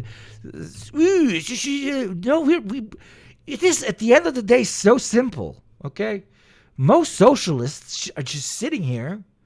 They're like, how is this not obvious to everybody? How is this not obvious to everybody? So number one, that is gaining class consciousness and other types of consciousness. But let's concentrate on class consciousness, right? And the next thing that we do is we fucking organize so that when the shit that's obviously going to hit the fan can be used for something good. So it doesn't have to happen again and again and again. That's it. We don't want the fucking contradiction. Lele! Astro J, very nice to see you, Tavarish. Kak de la Tavarish. Thank you very much, you beautiful Tavarish motherfucker. We got our third Western taxpayer. Everybody's a minority. Let's motherfucking go, okay? 0 Western whites donating. 0. Okay? Very quiet, the Western whites. Jokes aside, Astro J, incredibly kind of you. Everybody say thank you to Astro J. We're getting closer to potentially gambling. Very based. Very based. But yes, I hope you learned something from my rant. If you did not already know it. If you already knew it, then that is absolutely based.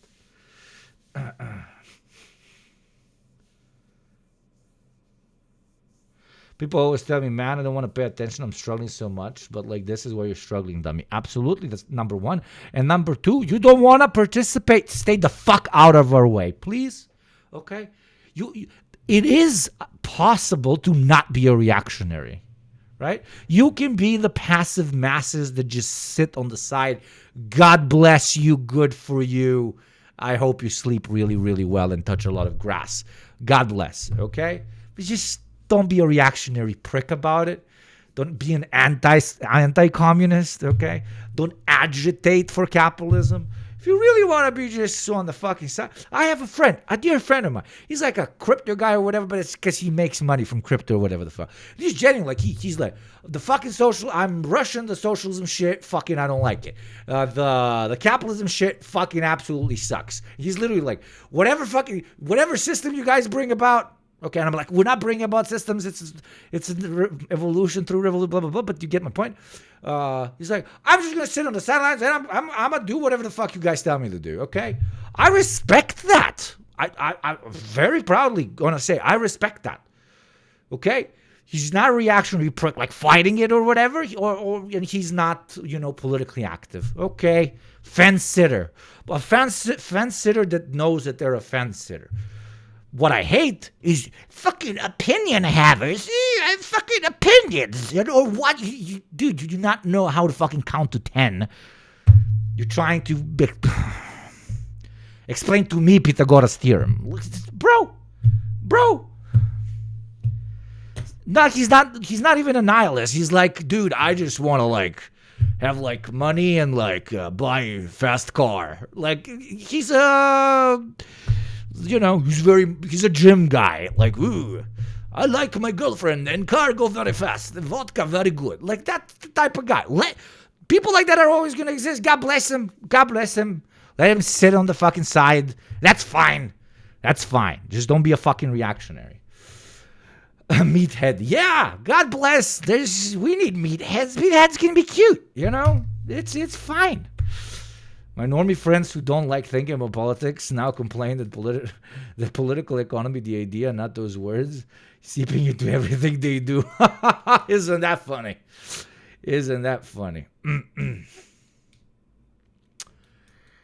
Anyways, let's continue.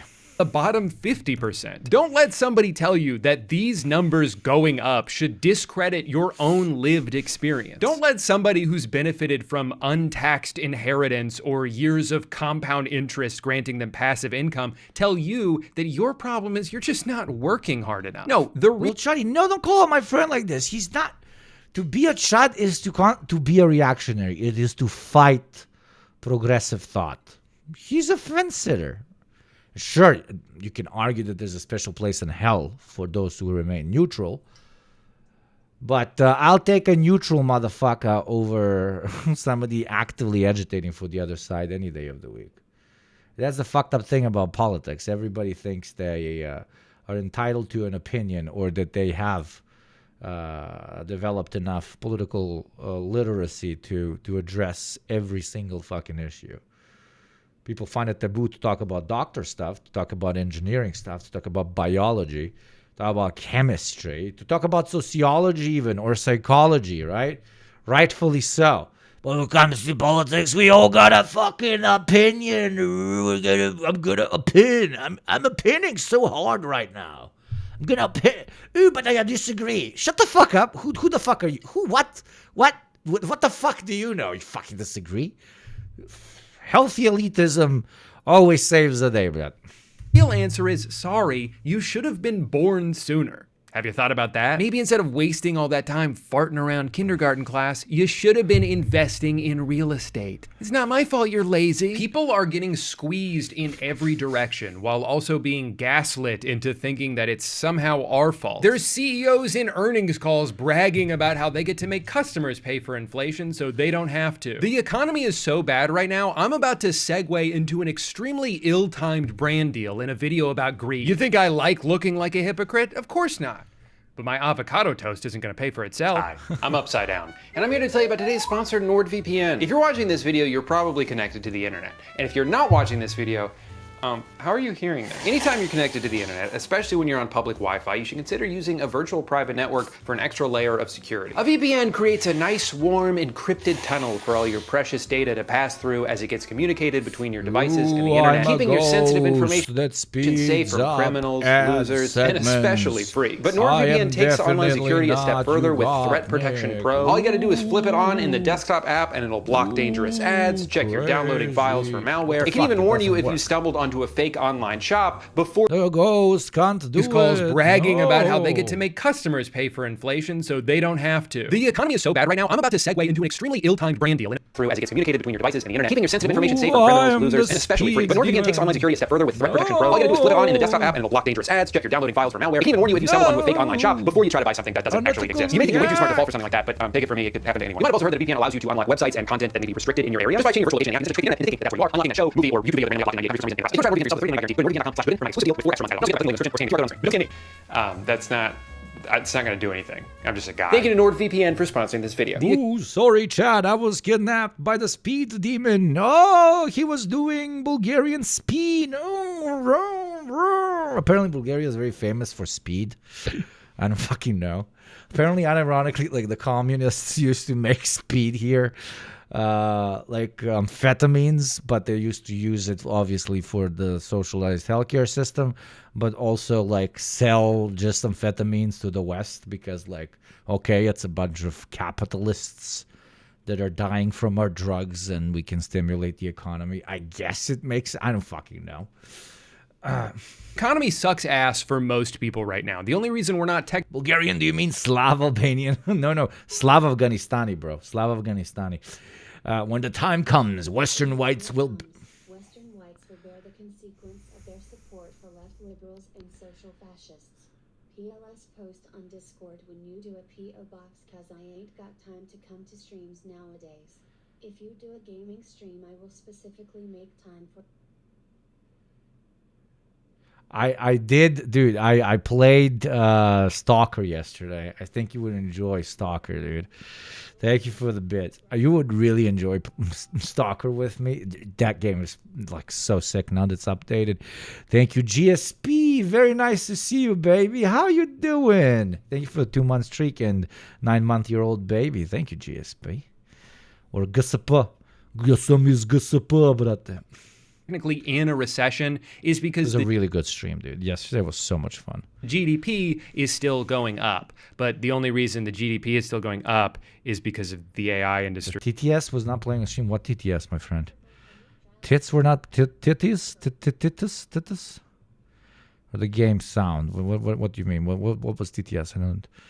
I don't remember, Barry.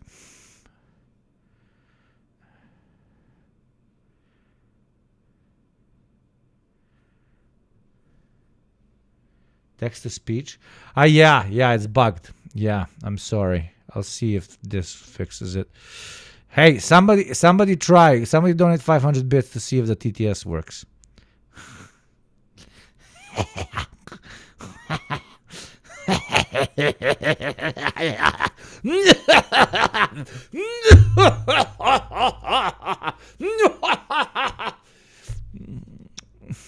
Thank you, Laubfrau, for the 12 months. You fucking legend.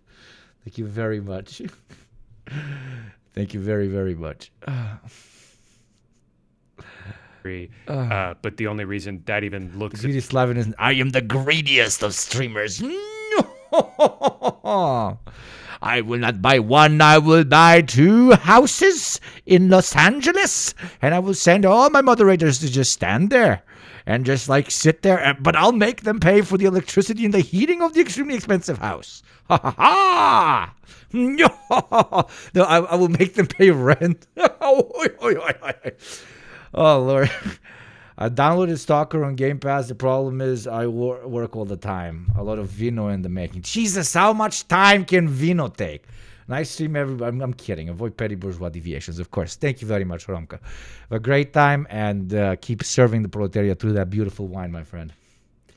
As good as it does is because a handful of companies are just like passing money back and forth. But there's no recession. You're hallucinating that. Because the AI industry is now single-handedly propping up the entire... No, it's secretly going to be a prison. I'm like, you will have a house in the Bahamas. But it is a prison.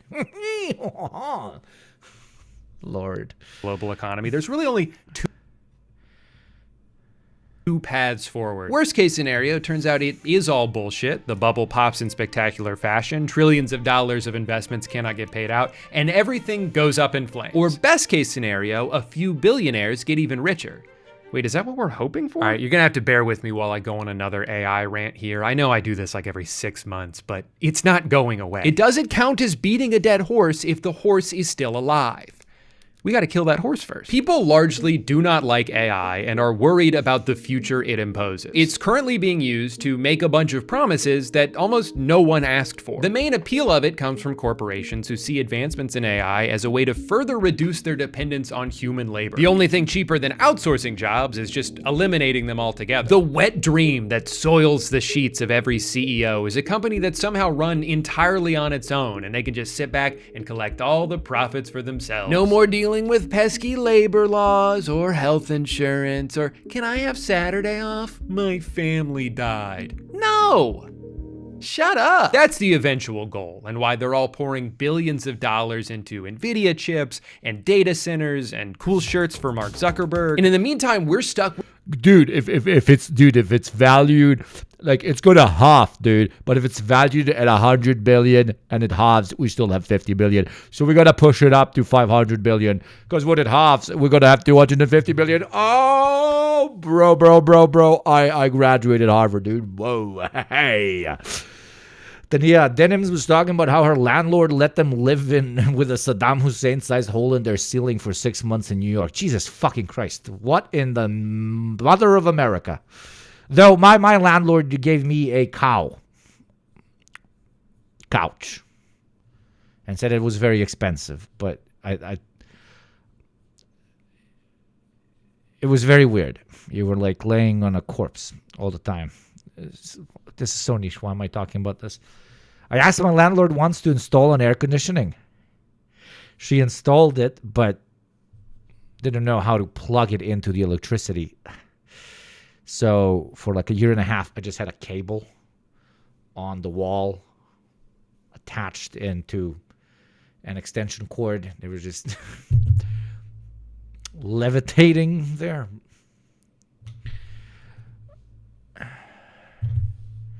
Once, dude, I had a shower door was not working properly, and she wouldn't fix it. So I exploded them all, and then I told her that they fell and it exploded, and now there's no doors, and she has to build a new system, and she did. Fell for it, fucking asshole. Yoy.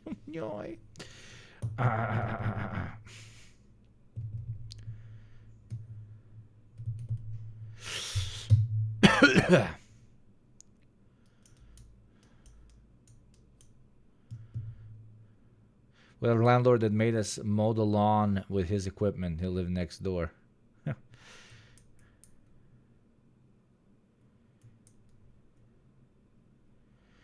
You go. I'm gonna detail, but I need you and chat's help. I'm going on a date with a beautiful woman. We are going to a steakhouse. What do I wear? It's a dinner. Chat, what the fuck does Doofington wear to the steakhouse? I mean, something that shows you put in the effort, but not too much. And something slightly revealing, but not too much. I know I'm not helping much there, but I keep saying much. Lady Gaga steak dress.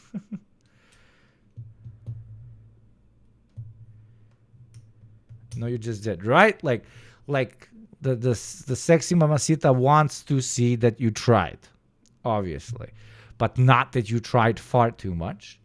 And she wants to see that, you take care of yourself and that, you have taste. But also she wants to check out the assets, right? It's the first date. She wants to see if she finds you attractive or not. So, make sure the shit that needs to pop pops, but not too much, okay? Understated. So God bless. Everybody immediately implying the doof is a dude. Legendary. Don't wear a hoodie or a sweater if it's cold. Wear a coat. Yes, obviously. Oh my God, Heavy Soviet, you're so cute. The fact that you thought you need to say that. Oh, don't wear a hoodie to the first date. Whoa. Unless, I don't know, you're going picnicking or something.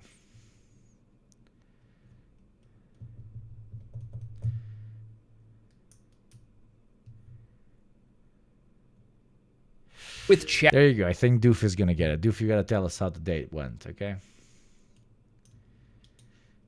Where something makes you look and feel good and is comfortable and well-fitting. The details are up to you. Absolutely.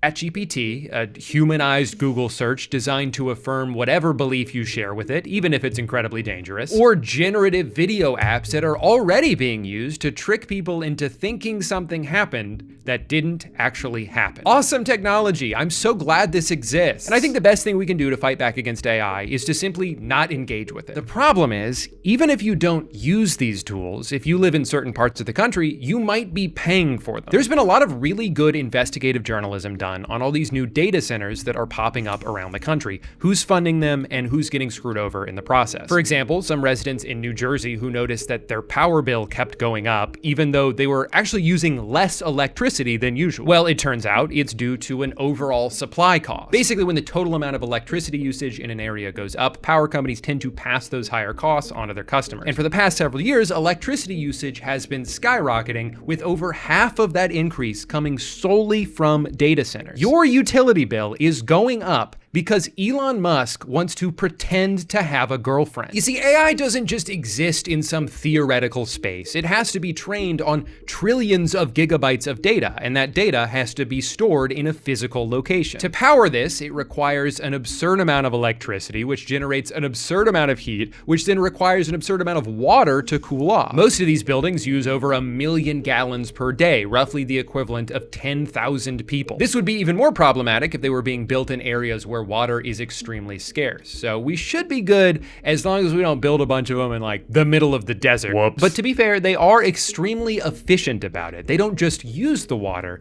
they also poison it. Every part of this process is wasteful and destructive, and this is only the beginning. AI is still a relatively new phenomenon, so we're only just starting to see the effects of this. But the Department of Energy projects that the percentage of electricity used by data centers could nearly triple in just the next 3 years.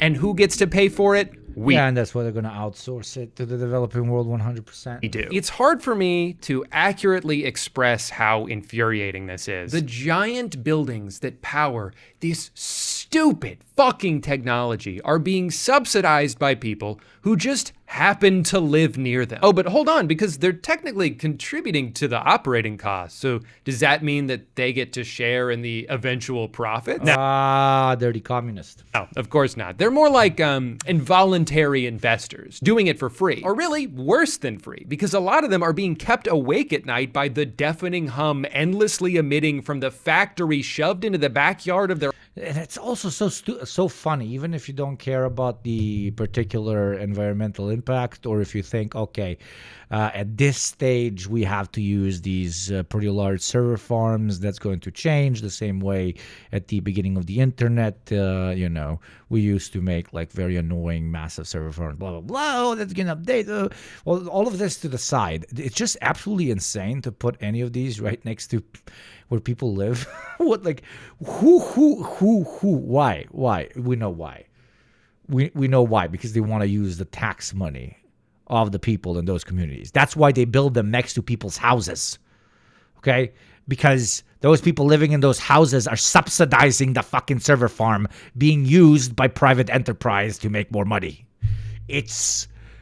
How does this make any fucking sense? How are those not in like a middle of a fucking ice cube, like somewhere in the fucking north? Why aren't they all in the absolute north of Alaska in God knows where? Probably because also the fucking engineers and IT personnel that fucking upkeep this shit don't want to live in a fucking ice pick as well. Fucking funny.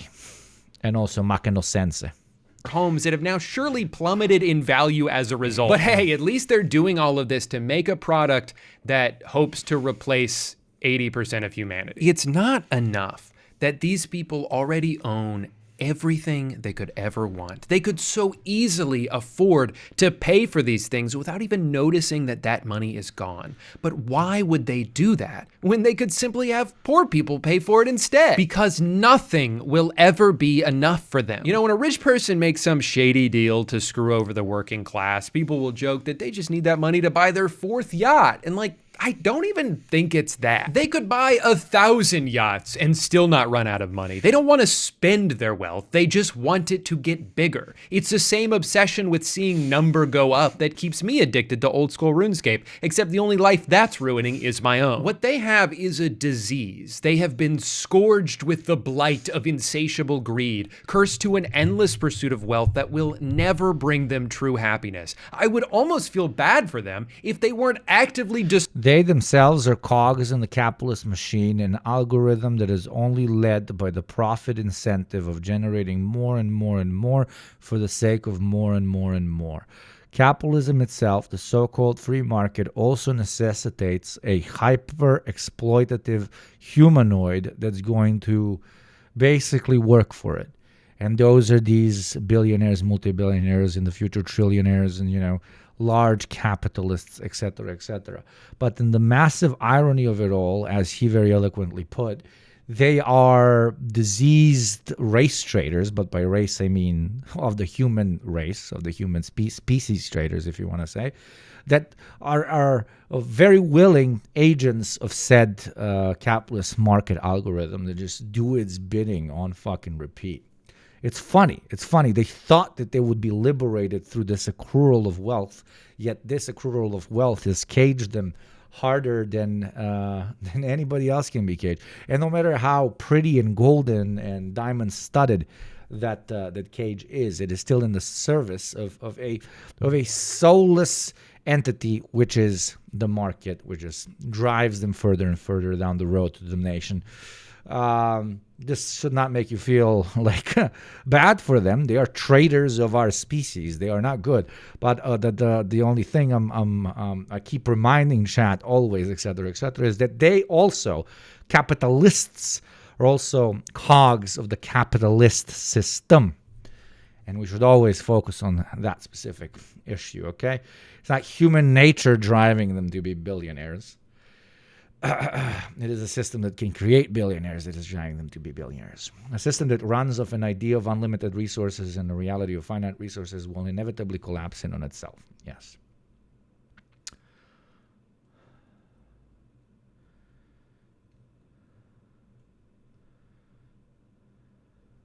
Not just human race, they're enemies of life itself. Yes, okay, good point, good point. The system is an enemy of life itself, and they are servants to said system.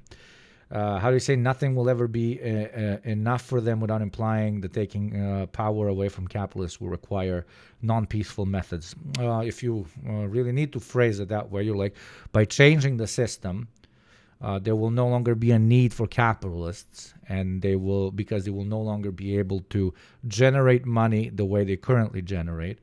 That wealth will simply slip through their fingers, and they will not be able to accrue it anymore. Okay. Billionaires will organically dissolve as a concept because it's going to be impossible to accrue such money.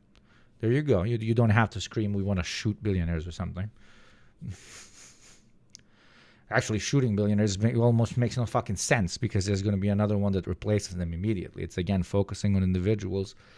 And even a class that is that class because of the system in which it operates.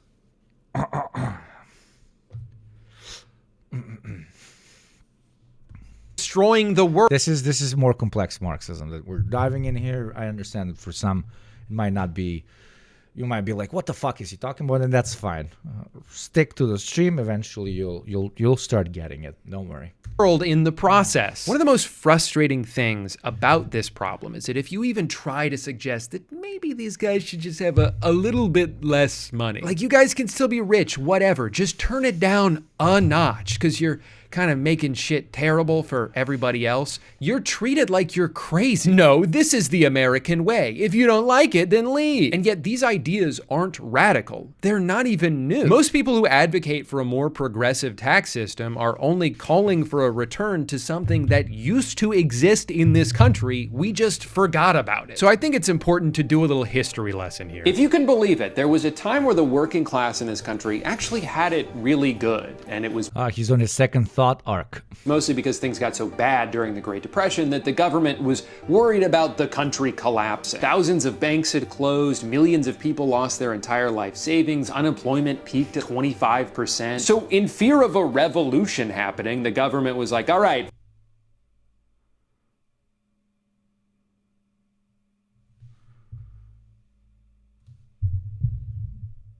Surprisingly based? What? Because he didn't just go down the path of, oh, the government realized that the masses are starving, and it was like, I am FDR, I'm going to be a good guy. Ooh, I'm going to save everyone. No. Okay. Dog whistles up in the house, baby. Pretty big green flag, okay? Pretty decent green flag right there. Good for you, my friend. Good for you. I knew I could smell potential. Just like how I can smell the second hour of the stream coming, where I remind you of your potential to uplift the masses of chat through the taxation system. 20 gift subs for Western whites, 10 gift subs for Western minorities, and 5 gift subs for those from the developing world. Are options for those who carry more wealth in their pockets, while for the rest, it is time to use your Prime subscription to subscribe by yourself, support the show, support what we do here. Feel good about it and lift yourself up from the status of a lumpen chatter into something greater. A person that has an icon next to their name, signifying their importance both to the stream and to themselves. Engage in voluntary hierarchy. Lift yourself through your debit card. Thank you, SpecPick, for the Prime as always, baby. Thank you very much. And taxpayers, only 3 Westerners have gifted upon us their blessing of having been born in the most beautiful part of the world. I need more blessings, for this day calls on it. Oh, how it calls. Thank you, Dragon Slayer Axe. Thank you very much as well. Thank you, Yosarian. Oh, that beautiful Prime, that 4 months worth of Prime. Just incredible. This incredible. I think I burnt my fucking eyes. Mortal Nightwolf. For 16 months this Nightwolf has screamed upon the stars of this stream and said, there you go, Balkan man. Buy yourself a beer from me and speak the truth into my ears. And so I shall, my beautiful wolf. So I shall. And to make that louder and potentially Gamba today, which would be sick as fuck, I call upon all others, especially proud taxpayers. Oil that shit up till every nook and cranny no longer squeaks. Cheers. That's the grift pitch. You do your thing. Fine, we'll give you livable wages. Just please put that musket down. I don't like the way you're looking at me. So the New Deal was born, and with it came Social Security, better labor standards, the right to unionize, a national minimum wage, an 8-hour workday. And over the next 2 to 3 decades, America became the most prosperous country on earth. Productivity skyrocketed, and wages rose with them. Extra profits weren't just redistributed to employees, but their employers were proud to do it. They would brag about how lucrative it was to work for them. Look, 37% of profits went to our employees last year because this is a team effort, and when we win, they win. In 1943, Johnson & Johnson puts out this mission statement that's like, here's our list of priorities in order. Customers number 1, we gotta make good products. Employees number 2, everyone who works here needs to feel valued and respected. Our community number 3, we all wanna live in a better world, and as a company of our size, we feel like it's our responsibility to contribute to that however we can. And finally, all the way at the bottom, our shareholders can just have whatever's left. Of course, we need to make a profit to survive and grow, but that should just come naturally as a byproduct of focusing on these 3 tenets. Compared to modern corporate standards, this is all such a foreign concept that it almost sounds like it's coming from a fictional universe. But this actually happened. This was just America 70 years ago. Now, yes, about 70 years ago, and in 70 years, the contradictions piled up, and companies can no longer afford to, quote unquote, throw us any breadcrumbs, and it was always an inevitability. And even if they switched up, and even if we had another FDR, and even if we had a massive reform due to fear of revolution or any other reasoning, but it's always fear of revolution, give it another half a century, or in this case, probably much less than the previous period of looping back through reform, and it's going to lead to the same thing. That is why the changing of a system keeps leading to the same thing is the only thing that can save us from this loop repeating in continuity. During this time, what do you think the tax rate was on the wealthiest Americans? For reference, in 2025, the highest income tax bracket is supposed to be around 24%, but because of how many ways there are to circumvent the rules, it often ends up being as little as 3%. For someone like Elon Musk, who doesn't take a salary from Tesla and instead just owns a large percentage of its stock, as long as he doesn't sell any of that stock, then technically there's no income to tax him on. Now, he can still leverage the value of those stocks to make purchases, you know, like how money works, but it's still not taxable because of the rules. This is how people like him and Jeff Bezos can be, in terms of net worth, two of the richest people on the planet, and in some years pay $0 in taxes. In the middle of the 20th century, the tax rate on the ultra wealthy was not 3% or 20% or even 50%. It was between 70 and 94%. It honestly sounds crazy, but even a lot of the people being taxed understood that it was necessary for society to continue to exist. And having a strong... Yes, they understood that it is the riot tax, as we like to call it here, okay? Tax the rich is us basically telling the super wealthy, you know what? Give me this and this amount, and I'm not going to literally hang you off a tree. That's what it is, okay? The tax the rich pitch is give us some shit or we're gonna shoot the motherfuckers, okay? That's what it is. But they tend to forget that type shit. Strong middle class was a crucial investment into the... Bro, but no, you don't tax me, bro. It's gonna trickle down, I swear, bro. Taxes do more than redistribute wealth. Taxes also prevent runaway inflation, among other things. Yes, it does. Yes, they do. But they also pacify revolutionary fervor. It gets complicated. Future of the country. But I don't know, man. I just think it's kind of interesting that during what's referred to as the golden age of capitalism, the government did a bunch of socialism. During the period of time that birthed the idea of the American dream, the government was taxing the absolute shit out of the richest Americans and using that money to provide... Well, now a lot of you that are more principled Marxists in here might be going on this. Please do not. This is a very decent pitch for people to enter the funnel and destigmatize socialism in their minds. So this is good. This is good. This is pragmatic. This is chill. I approve it very much. Jobs and welfare programs for everybody else. A single income household working a regular ass job could afford to start a family, buy a house, send... This is literally a second thought video. Like, I have watched this video before multiple times, and it's I'm not saying that he stole it from him. I'm glad that he's repeating. But second thought, I think American Dream or something.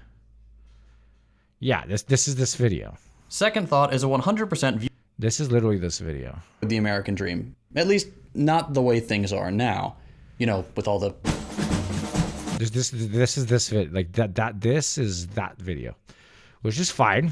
We need as many people to shout out the particularly chill bottom of the funnel pitch. This is good. Good job, Drew. Okay. Not the sexiest JT, but you will do. Send their kids to college and retire. He's making good points at a decent pace. Very useful for someone who has just experienced the glimmer of class consciousness but doesn't know what to call it. Absolutely. At a reasonable age. No wonder people who grew up then gush about capitalism the way they do, because for them, it was great. But at this point, it is disingenuous to use that time period as the example for why capitalism works, because that version of it stopped existing a long time ago. The generation of people who started as beneficiaries of a more equitable system changed the rules once the roles were reversed and they had the power. So what the hell happened? Everything was going great. What changed? Well, there were a lot of things, obviously, but one of the first big dominoes was the US's involvement in the Vietnam War, which was expensive and deadly, but... What's up, lesbian hot sauce, you beautiful homosexual? What the hell is up? To be fair, also accomplished nothing. And this had long-term ramifications. America had been diverting so much money away from manufacturing and towards defense that it opened the door for other growing industrialized countries to surpass them. More and more products were becoming cheaper to import than they were to produce. This led to factories getting shut down, unemployment starting to creep back back up. A recession hits and we're now facing a pivotal fork in the road in the late 70s. Either we could go back to what worked in the past, prioritize the working class, reinvest into our own infrastructure, try to help lift people out of poverty they've fallen into through no fault of their own. Or we say, fuck the government. We don't owe you shit. We're stupid, isn't that right? I don't even know my own name. Exactly. The deal is you pay taxes and we don't do anything. And you like that, right? They like that? Sounds good to me. The prevailing philosophy throughout the 80s became trickle-down economics. The logic being, oh man, these rich people are really handcuffed. You know, I bet if we lower the corporate tax rate from 70 all the way to eventually 28%, then companies will use all that extra money to pay their employees more. I mean, if there's one thing we know about rich people, is that they're always looking out for the little guy. Now, for some reason, this hasn't worked out yet, but it's only been 55 years, so the jury's still out. See, I would argue that part of the reason why companies in the 40s and 50s were so generous with their extra profits was because the tax rate was so high. I mean, think about it. If you're faced with the decision between giving a huge chunk of money to the government or redistributing it back to the employees who helped you earn it in the first place, you would be much more likely to do the latter because it's an investment in your own company. It's a mutually beneficial exchange. Well-compensated workers are proven to be more loyal and more productive, and those are two things that you want. Now, there were other factors as well, loosening a lot of anti-monopoly regulations. Or we don't need the owners, which will lead to the employees getting the full value of their labor, which will make them the most efficient and the most productive, and maybe won't burn down the planet. Wow. The legalization of stock buybacks, but this dramatically lower tax rate is a big reason why the 80s serves as the dividing line on just about every economic graph you could look at. This was the beginning of a long and continuous transfer of wealth from the working class to the top 1%. And while it would be very easy to just blame all of this on then President Reagan, that would only be mostly true. Sure, this new approach opened the door for more exploitation and greed, but you still needed a few scumbags willing to go through that door for the evolution to be complete. And nobody sprinted through it faster than one man. The real-life cartoon villain who designed the blueprint that most modern CEOs are still following to this day. His name was Jack Welch, and he's often referred to as the man who broke capitalism. During his tenure as CEO of General Electric, he turned the once quintessential American company that reshaped people's lives and supplied hundreds of thousands of high-paying jobs all across the country into a worthless carcass and a joke of a corporation, all while he became one of the richest people on the planet. In the century before Jack Welch took the reins, GE invented things like X-ray machines, jet engines, TVs, radios, and just about any kitchen appliance you can think of. In the 1980s, Jack invented laying people off. Okay, this is not breaking capitalism. This is following the core tenets of said capitalism. But one can argue that this sort of move in which the masses were no longer being given any commodities while being further impoverished, long-term will break capitalism because it's, again, speeding up its contradictions, which are the main thing that leads to an actual development of class consciousness and an overthrow of the current status quo.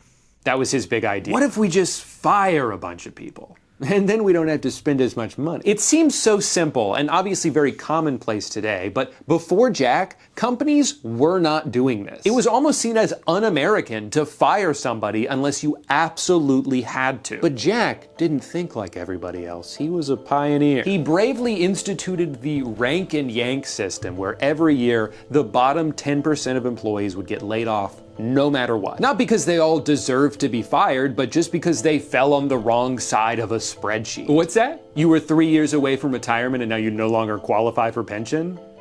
Okay, then die. And to be clear, the layoffs were also not because the company wasn't profitable. It very much was, but it just wasn't profitable enough. See, when you routinely shut down entire facilities, you uproot thousands of lives, you create a toxic and selfish work environment where loyalty is replaced with fear, and if you're a company with the size and influence that GE had at the time, you can almost single-handedly destroy any semblance of a middle class across all of America. But this number gets a little bit bigger.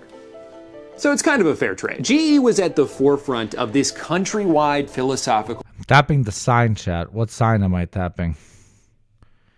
Tapping the sign. What's the sign? Transition from an economy that cared about making things and rewarding the labor it took to do so, to an economy that only cared about shareholder value. And turns out you make more money if you do that. Doom. Hey, support capitalism because you will get incredible treats. Oh my God, yeah, I love my treats. Capitalism 10 years later. Turns out we can make more money if we don't actually make better treats. Turns out we make more money if we make shittier treats that break more often and just cut salaries and invest a little bit more in marketing so that you think that you need the newest thing. Turns out that only pursuing the increase of shareholder value leads us to a conclusion where actual productivity on an enterprise level is not as important as basically gaming the economy. What? Yeah, that's the sign. And that's the sign I was tapping. That is not anti-capitalist. That is capital. You're following capitalist rationale. Because what is the only thing that's capitalist rationale? It's that big code that I like to call, that big algorithm. Numba go upe. And turns out you can make Numba go upe much faster by selling junk and underpaying your staff instead of inventing new things and paying your staff really well. Who would have thunk? There was a bearded guy that looked like Santa at some point. He had like a sugar daddy as well, who was also really smart. They talked a little bit about how that's inevitable, but who the fuck cares about those guys, dude? That's like white dudes from like the past. Those guys are like from the 12th century, right, dude? And would prioritize anything it could to make that number go up. But the thing about the stock market is it's mostly just about perception. As long as something seems to be growing in value, then people will be more likely to invest in it, which will in turn cause it to be more valuable, even if it shouldn't be. A lot of what Jack did during his time as CEO did not make the company better, but it did make it bigger. And in the eyes... That's you're fucking up there, Drew. You were awesome up until there. It did make the company better. What makes a company better? If it makes more money quarter over quarter, what makes a company worse? If it doesn't make more money quarter over quarter, even if it's not breaking even, but making as much profit as last quarter, that's a big red flag for the market, and it can, potentially even go bankrupt because of that. Because then the market panics and they do stupid shit.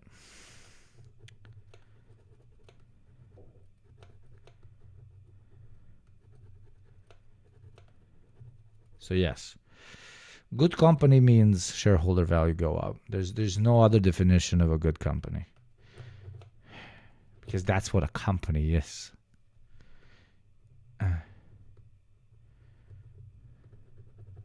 Of Wall Street, that was all that mattered. I mean, come on, a business that relies on something boring like selling products can only grow so much. But a company that's constantly acquiring other companies simply has no ceiling. I mean, at one point, capital can generate capital without infusing anything with value. Whoa, all the nerds in chat go, whoa. You're telling me that at some point money can make more money just because it's money, and you don't actually have to create anything that's beneficial to anybody? Holy mother of God! But isn't that also inefficient, not just immoral? Yes. Hey, instead of getting all the best chemists in the world, let's say the top 1,000 chemists in the world, into one enterprise, and then make sure they live extremely comfortably as they develop some of the world's greatest medication. No, let's take those 1,000 dudes and let's separate them into 200 different private enterprises in which even individually their skills are not going to be used because they're being hired so that the stock market can recognize that they're hiring an expert so that the number can go up without them actually inventing anything. Or even if they do, it's by accident, and then it's going to be patented by the private enterprise and not necessarily, depends, certain laws are different, the chemist himself. Lele bate. What the fuck? Wawa weewa. It could be worth infinity dollars when you think about it. So that's what they did. Over the next few decades, GE bought and sold. Efficiency is not the name of the game. It's not the name of the game. There's nothing fucking efficient. But the way we're running society right now, it is fucking barbaric. It is pathetic. It is simplistic. It is so fucking stupid. It is so profoundly stupid. Hundreds of... Is it better than what we had before? Yes, of course. But imagine how silly the feudal serf sounds right now. They were saying, oh, but at least I receive 30% of all the products I make on this agrable land that the king, through his feudal lords, has promised me. Back in slavery, I got 0%. I was a fucking slave, man. Now I'm a serf, dude. I get like my good 30. I'm inventing that percentage, but you get my point. See how silly that sounds? I mean, it sounds extra silly knowing that in most private enterprises today, I don't think you're getting 30% of what you generate for your employer. So I don't think you get 5, my dude. My God. Maybe like corporate salespeople are the only ones that are operating on some sort of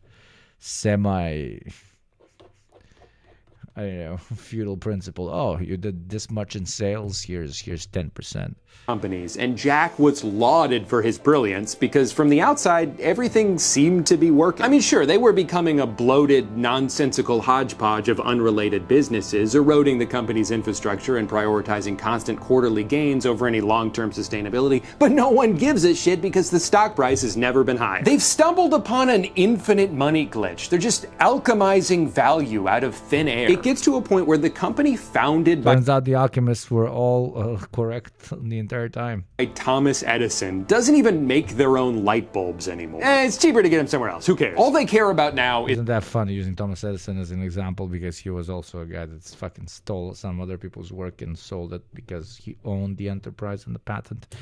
Cressy. Their ballooning financial division. They're issuing high-interest loans. They become a massive holder of subprime mortgages, a famously good investment to make in the early 2000s. Literally whatever it took to juice the numbers, that's what they would do. After about 30 years of short-term decisions that received instant gratification from shareholders but were gradually making things worse for the company and its dwindling number of employees, GE had become severely overvalued. And it wasn't until right after Jack retired with his $400 million severance package where his successors stepped in and were like, wait, this doesn't make any sense. The time bomb Jack planted explodes in their faces and GE spends the next 20 years slowly bleeding out. And at this point, they couldn't fall back on just like selling microwaves because they'd been cutting corners on production so long that nobody wanted to buy any of their shitty garbage waves. 20 years.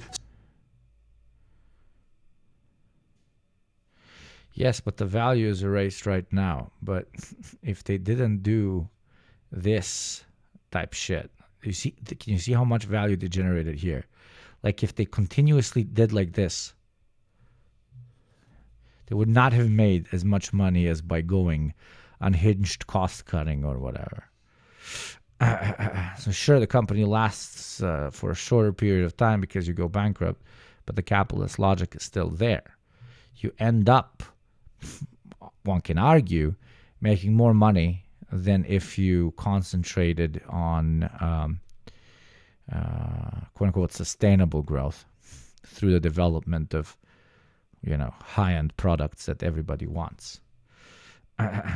Sometimes what I'm saying is very often the short-term money grab in capitalism for a larger enterprise such as this is the financially wiser option. You get more money earlier, you don't have to wait, and sure, you go under faster, but even if you were to last longer in that longer time period, you would have not been able to accumulate as much capital. But that's if they follow logic. These guys don't follow logic because always the profit incentive only does short-term shit. But ironically, even if you do short-term profit seeking, you might end up making more money in the long term, as funny as it is. Because, again, the system is inefficient and stupid, and it makes no fucking sense. You make more money in a shorter period, yes.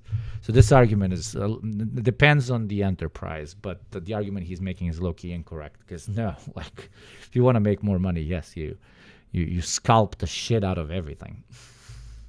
Of course, they had fallen way too far behind on innovation because they spent all their money on acquisitions instead of research. By 2021, the company that helped bring electricity to America was mercifully laid to rest, split into 3 separate institutions, none of which have come close to the dominance or influence that GE once had over the American economy. But here's the thing. You know who isn't affected at all by the cataclysmic downfall of General Electric? Jack Welch, because he's dead now. He already got to live his entire life of luxury and adoration without ever having to deal with the fallout caused by his actions. He took control of the— Yeah, but fallout of what? Fallout of what? Fallout of what? General Electric? General Electric is not a thing. It's a name on a paper somewhere. General Electric is the shareholders. The shareholders made their money, and then this name on a paper somewhere died. But their capital then moved into other names on a paper somewhere else. It is not an entity that needs to, contains value in on itself. At least in capitalism, it is not. It is simply a vehicle for rent-seeking and profit-seeking. So you drive it till it drives, and then you leave it on the side of the street. But the people that drove it, sure, either had passed away after having milked the shit out of the engine, or move on to other cars. The reason I'm mentioning this is it's a well-intentioned pitch, but it's not to an extent how it works, and it's not to an extent how capitalists think. These vehicles for profit-seeking that they define as corporations, together with all the employees which work for them and all the consumers that buy their stuff, are simply a transitionary period that capitalists see, a transitionary period between how much money I have now and how much money I can potentially have. It's a staircase. But a staircase that they walk on with steel boots that break every single step harder and harder the higher they go.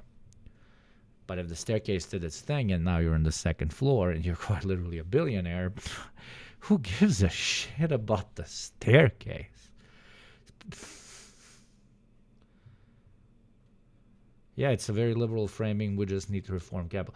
Yeah, yeah, that as well, my friend. Yes, but it's the sanctification of a company as if it's a thing. It's just money under a name that's registered as a fucking either an LLC or a publicly traded company. It's a social contract. What is not a social contract is all the people that lose their jobs or that have much lower salaries or that go bankrupt because they put in more into that corporate social contract than the owners of that corporate social contract had put in. Because somebody always ends up holding the bag. And in this case, it's the employees. The same way, it is always beautiful taxpayers and Oilers and individual subscribers that hold the bag of this stream and allow me to do what I do. It is the next 30th minute mark. So I remind you to support the show. We are only 50 subs away from potentially gambling. Gambling is, if we reach that point, everybody that gives 5 gift subs or more can say Gamba or no Gamba. If you say Gamba, I open a spinning wheel, and if it hits either a number divisible by 2 or not, I have to spend my own money and buy as many gift subs as you just did. If it doesn't hit it, it's fair. Still, more people have subs, and it's a win-win for everybody. So it's very adrenaline-filled, and my accountant is probably beyond confused on why there is money coming from Twitch, and I'm putting it back into Twitch, but it's fucking hilarious. Being rich is overrated anyways, when you can, especially compared to being able to low-key gamble with 400 people in chat. That's fucking, that's what I want to live for. So come on, chat, do your fucking thing. Not because you support me and what I do and you believe in the same principles of mine. No, do it because we are all Gamba degenerates, okay? You know what to do. You know what to do. I know you're going to do it. Building with a rock-solid foundation and just kept scrapping it for parts until the only thing left for it to do was collapse under its own weight. But by that point, he was long gone. I believe that this is the goal of those who now follow in his footsteps. They don't need to care about whether or not what they're doing is harmful or unsustainable. As long as the facade can be maintained long enough for them to reap the rewards, it doesn't matter that the ship is sinking behind them because they have a lifeboat. It doesn't matter that America spent the past 60 years exporting all its jobs and decimating the economies of small towns all across the country because a few hundred people responsible for those things already got to live long, happy lives. They don't give a shit. This cutthroat corporate culture that Jack pioneered is still seen all around us today, and through the magic of time, it's only getting worse. CEOs make $1,000 every second, while their employees have to piss in water bottles so they don't fall behind. Routine layoffs, regardless of if a company is even struggling, are so normalized that it's just something we've come to expect. The stock market rules the world. Every major decision is dictated by this inherently volatile and short-sighted metric, and look at where that's gotten us. Millions without jobs, an enshittification epidemic, and a concentration of wealth that should be seen as a threat to humanity. Even while owning everything, billionaires live in fear of losing it, so they weasel their way into politics, they influence elections, they buy policy changes, they use their wealth to reshape the world to benefit them even further. They try to control Imagine listening to this and then still believing that billionaires should exist. I'm not even talking about being a socialist or being class conscious, understanding, fucking value extraction and shit. Commodities, but no. Like, just hearing this. Okay, there's a bunch of rich guys that don't give a shit about you, and they are so scared of losing their money that they are now manipulating the administrative body of your state. And you hear all of this, and you still somehow are like, no. They're my guys because I can potentially be one of them one day. I genuinely do think that is something that needs to be, I don't know, fixed with a psychologist. You can't tell me that you're a normal person if you're functionally illiterate. You're functionally illiterate. If you hear all of this and you're still like you need help, like you need education. You actually need education to be forced on you in order to make you a civilized human being. Because if we saw someone starting a fire in their apartment because that's the only way they think they can get heat, what would we do? We would fucking hospitalize that person and we would educate them about, I don't know, air conditioning and plumbing systems and radiators, fucking modern 21st century heating systems, right? We would be like, you're insane. You're about to burn down the house. Why did you light a fire in the middle of a 3rd-story apartment? Probably will even get arrested. Well, this is the same level of just like functional illiteracy. And it should be treated that way. Narratives by buying up news outlets. They can dictate what's on our social media feeds. They spend an enormous amount of resources on pitting us all against each other, so we're too distracted to see that the real problem is them. Should the human race survive? Everything kind of sucks right now, and as a result, most people are justifiably pretty angry. But for media outlets and politicians, that anger is their single most powerful tool because they can tell you where to direct it. And they don't even really care who it is, so long as it's not them. That's why it changes all the time. Sometimes it's trans people, sometimes it's immigrants. Most recently, it's been poor people. There's been this whole war going on over food stamps because when the government shut down, 42 million Americans lost access to SNAP benefits. Now that's an objective piece of information, an inarguable statistic, but depending on how it's presented to you, it may lead you to draw a drastically different conclusion than somebody else. For some, it might put into perspective how dire the situation has gotten. Like surely there's underlying issues with a system that's allowed 12% of its population to be unable to afford food. Alternatively, you might hear that and think, wait a minute, my tax dollars are paying for these greedy freeloaders? I'm busting my ass over here to barely make ends meet, and these leeches are using my money to buy cookies?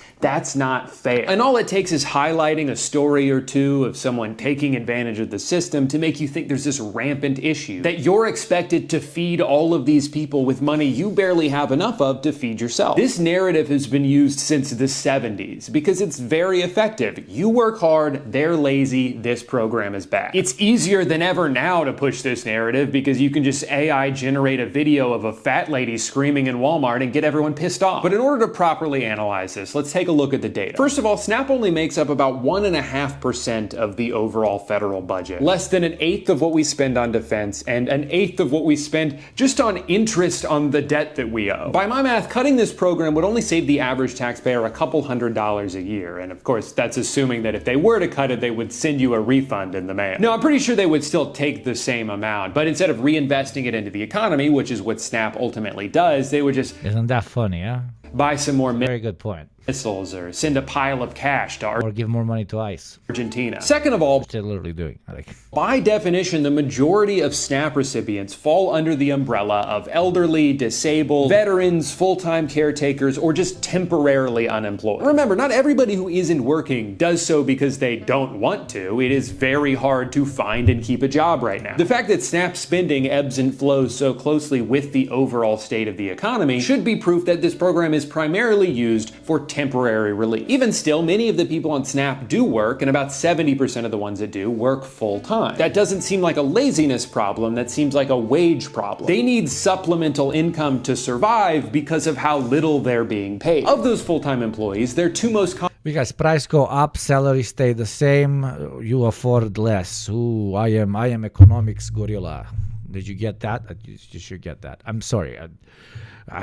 Very often in my mind, I project like a fucking normie that I'm speaking to, and I forget that I'm speaking to very, very smart people, which my community is absolutely filled with. So don't take it on you. This is me venting at the liberals in the walls, the chuds in the walls. Okay, it is Chud Watch today.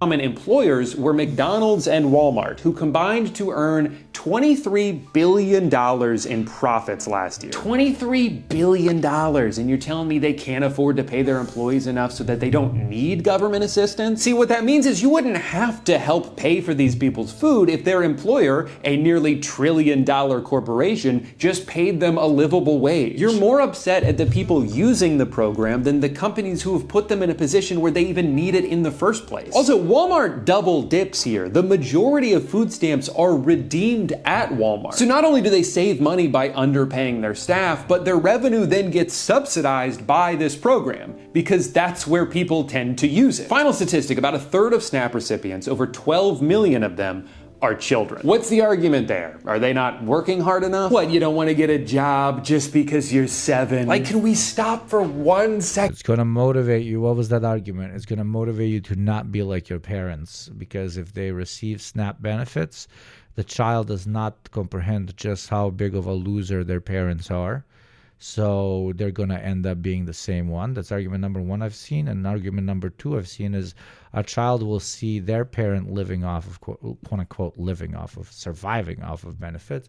And the child is going to be like, okay, like this is normal. I will also want to live off benefits. Both of these arguments are psychotic and evil because it implies that when you live on benefits, you have this incredible lavish life, and not that you're fucking struggling. like what? Like, who the fuck? I know this is cliche, but sometimes when I listen to these people, I'm like, Jesus Christ, like, what the fuck am I doing working like fucking crazy? Let's just live on benefits. Like, they make it sound like it's incredible. Holy, you just do nothing all day and you live a lavish life? Whoa. Guys, why don't we all... Turns out UBI existed all along, man. And it was benefits. It is zero empathy, absolutely, Tania, but it's also just fake. Like it's horrible to live on benefits. It's fucking horrible. And people use them in order to hopefully get out of that fucking spiral. So a clip from Fox News where a dude was saying, my friend trains military dogs and they only feed dogs at night because hungry dog is an obedient dog. People need to be hungry to work. And then there's no jobs. And even if they work, it doesn't pay enough for them to live off it. Like,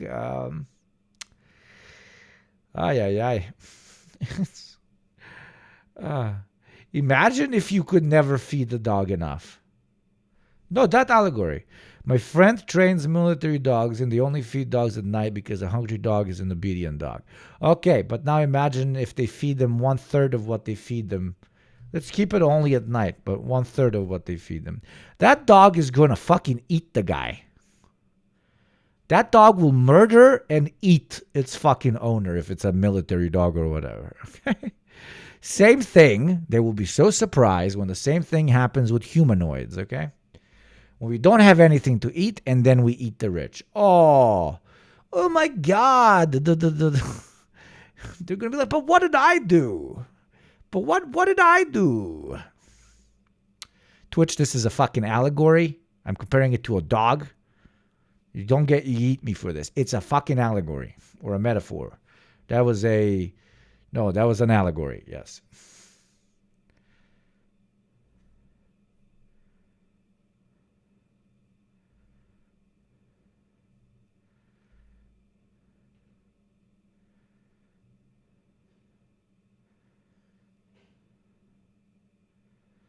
Nobody wants to do nothing. Doing legit nothing all day is so terrible, and it hurts. It was like that for a month after my hip surgery. Absolutely, dude. I know. I was right after college. I was unemployed for 6 fucking months. That was fucking nightmarish. It was fucking horse. Oh, God.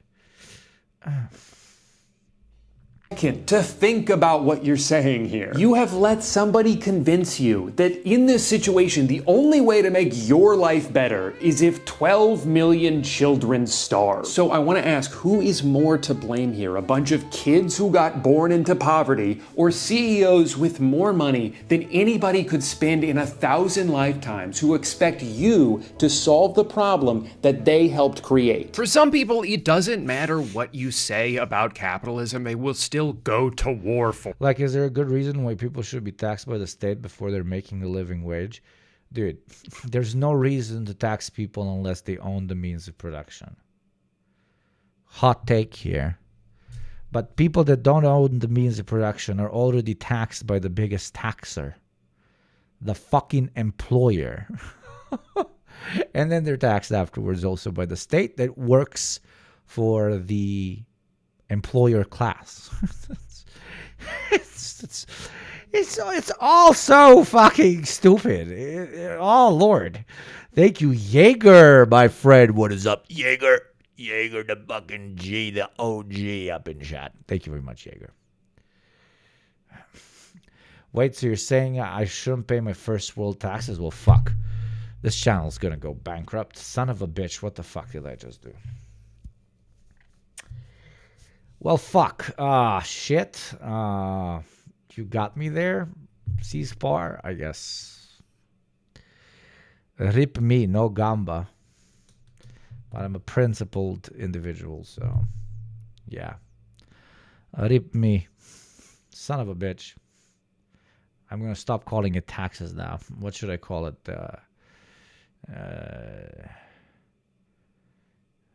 Funding. Maybe I should call it funding.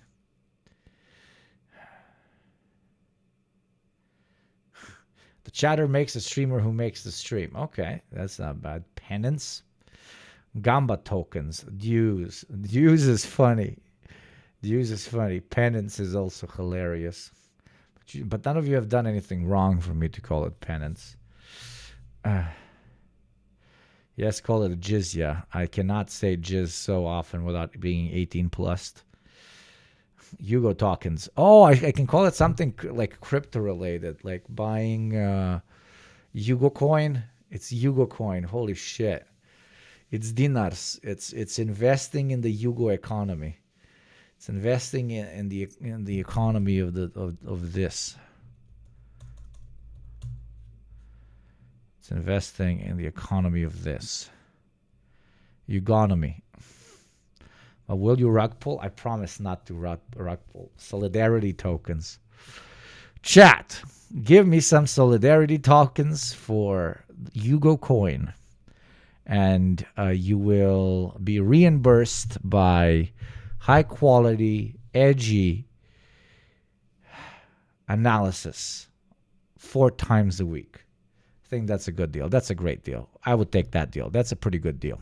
For it, even if it's not working for them. Statistically speaking, it's probably not. You'll try to criticize a multi-billionaire who's not paying enough taxes, and people will defend them like, hey, it's not their fault. They're just taking advantage of loopholes like any smart business person would. And you're like, okay, so then we agree there's a problem with the rules, right? If they're just exploiting the system, then maybe the system shouldn't be so easy to exploit. Yeah, no, but the system is working as intended. Nothing is being exploited, okay?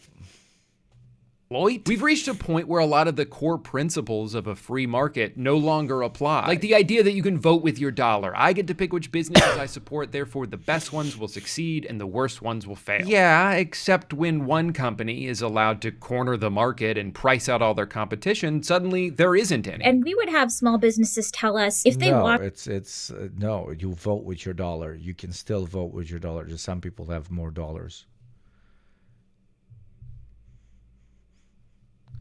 Into a Walmart or a Costco, the retail price at those stores, the price on the shelves at those stores is lower than the wholesale price a small business is getting. And so there are huge disparities here. And that's now feeding into itself, right? The more dire the economy is for everyone, the less freedom they have when they're deciding what to pay for. Amazon is certainly not the only place to buy things, but historically speaking, it's almost always the cheapest and most convenient. So how do you convince somebody who's also been forced to pinch pennies due to their own circumstances that they need to spend more time and money buying that same thing from a local mom and pop shop when they could just click 3 buttons and have it magically appear at their door in 3 hours? It's not even really fair to impose that because that person is also struggling. But then the cycle continues. The small business closes, Amazon and Walmart extend their reach even further. Oh, the concentration of capital into fewer and fewer hands after a certain period of time. Oh, what could be done to actually stop that? Maybe completely uprooting the system and not returning to some sort of previous stage of the system, which will inevitably, as we've seen, lead to the current stage of the I'm tired. And once all competition is defeated, then they can just raise the prices to be whatever. Buy Cuphead. They want. They can train an algorithm to charge you the maximum price they think you'll pay at any given moment. Now, one of the most common counter arguments you'll hear if you bring up the idea of raising taxes on the ultra wealthy is that, well, if you do that, they're just gonna leave. First of all, no, they're not. That's a bluff they've been using for years, perpetuated by media networks owned by, you guessed it, rich people who don't want their taxes to go up. Sure, a few of them might leave, but the kinds of people who are willing to go to the trouble of moving their entire business from New York City to like Kissimmee, Florida, are probably already doing everything they can to avoid paying any taxes at all. It doesn't seem like a very productive mindset to cater to this parasitic minority at the expense of everybody else. Second of all, oh my God, can we grow some fucking balls here? You don't understand.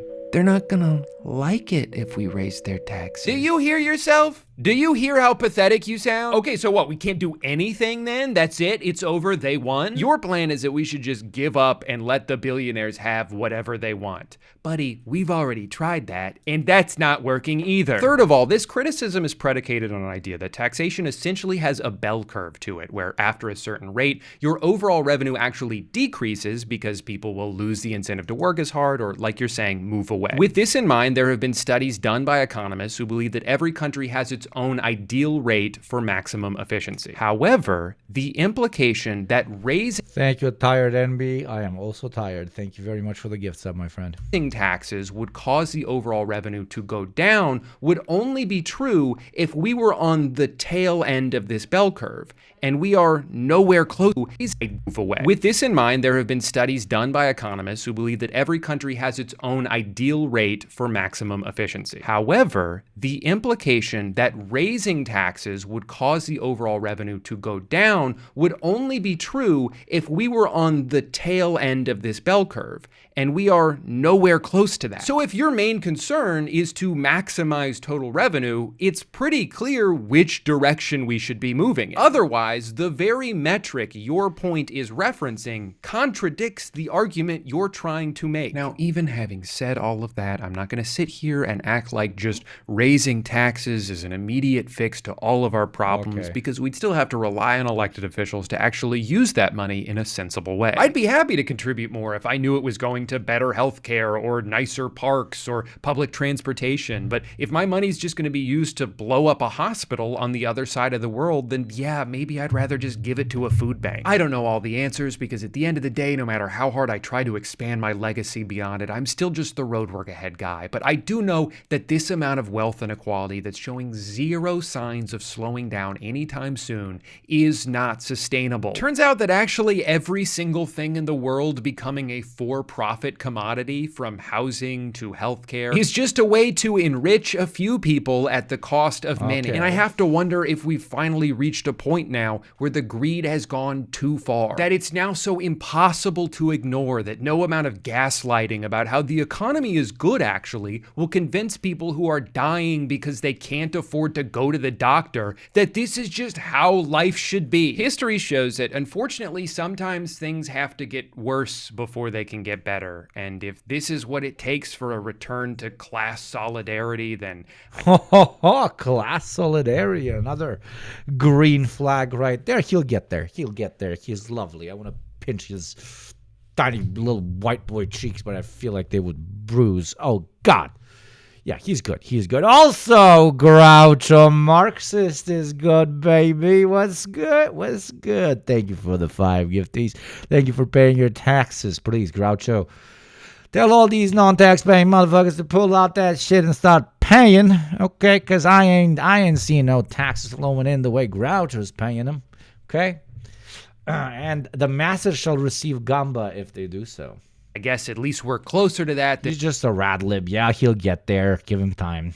Okay, but he has a platform and filled with millions of normies, and he's using it to introduce the perspective that billionaires are parasites and that large capitalists are parasites and that they are not paying their fair share to said masses. So that is very, very good. Okay, that is very good. This video is great for what it is trying to do.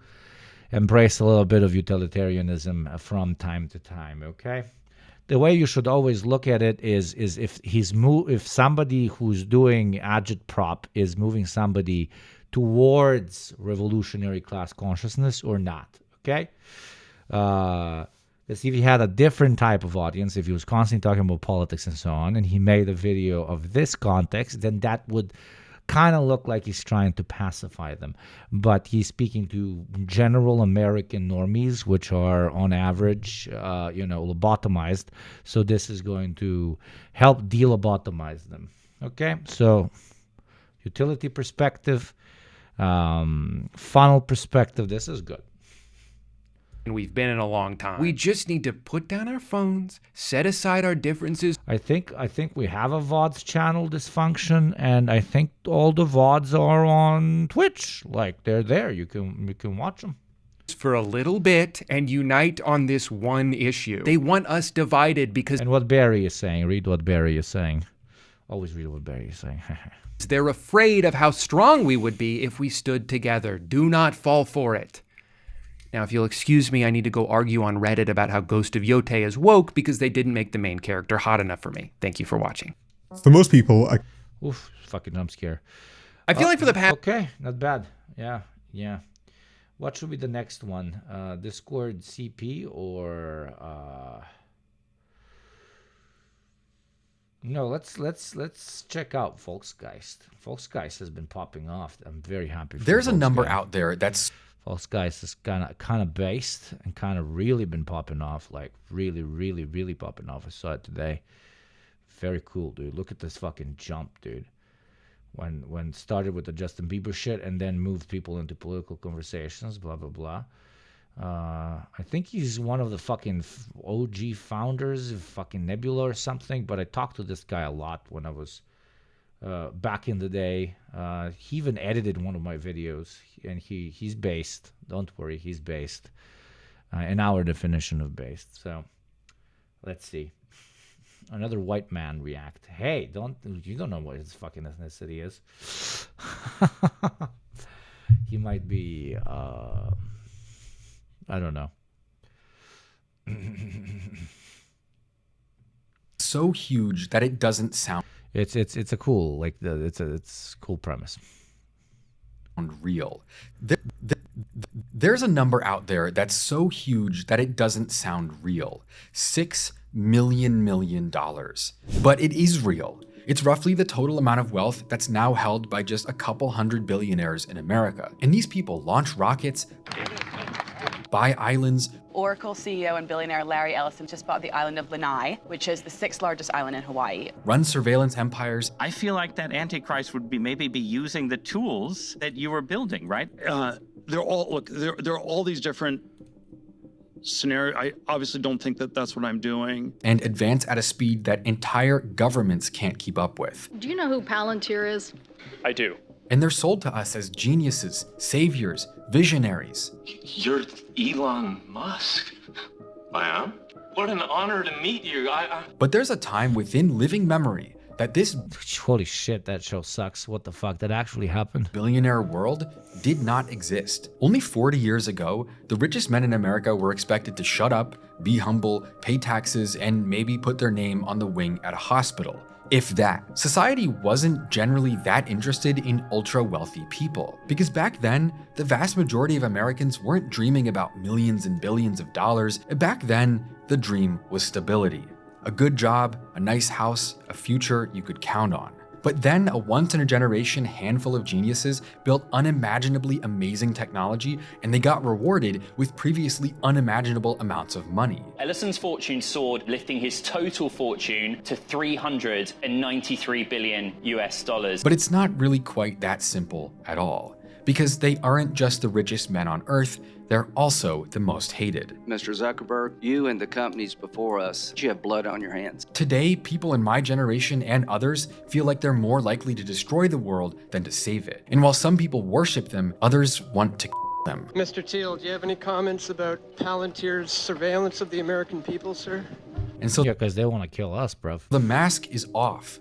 Billionaires didn't build the future, they designed our downfall. Because at the same time as these massive fortunes grew and took over our public consciousness, the dream of an affordable, comfortable, middle-class life began to die. And so the real question isn't, how did these guys get so rich? It's, how did all of this become possible in the first place?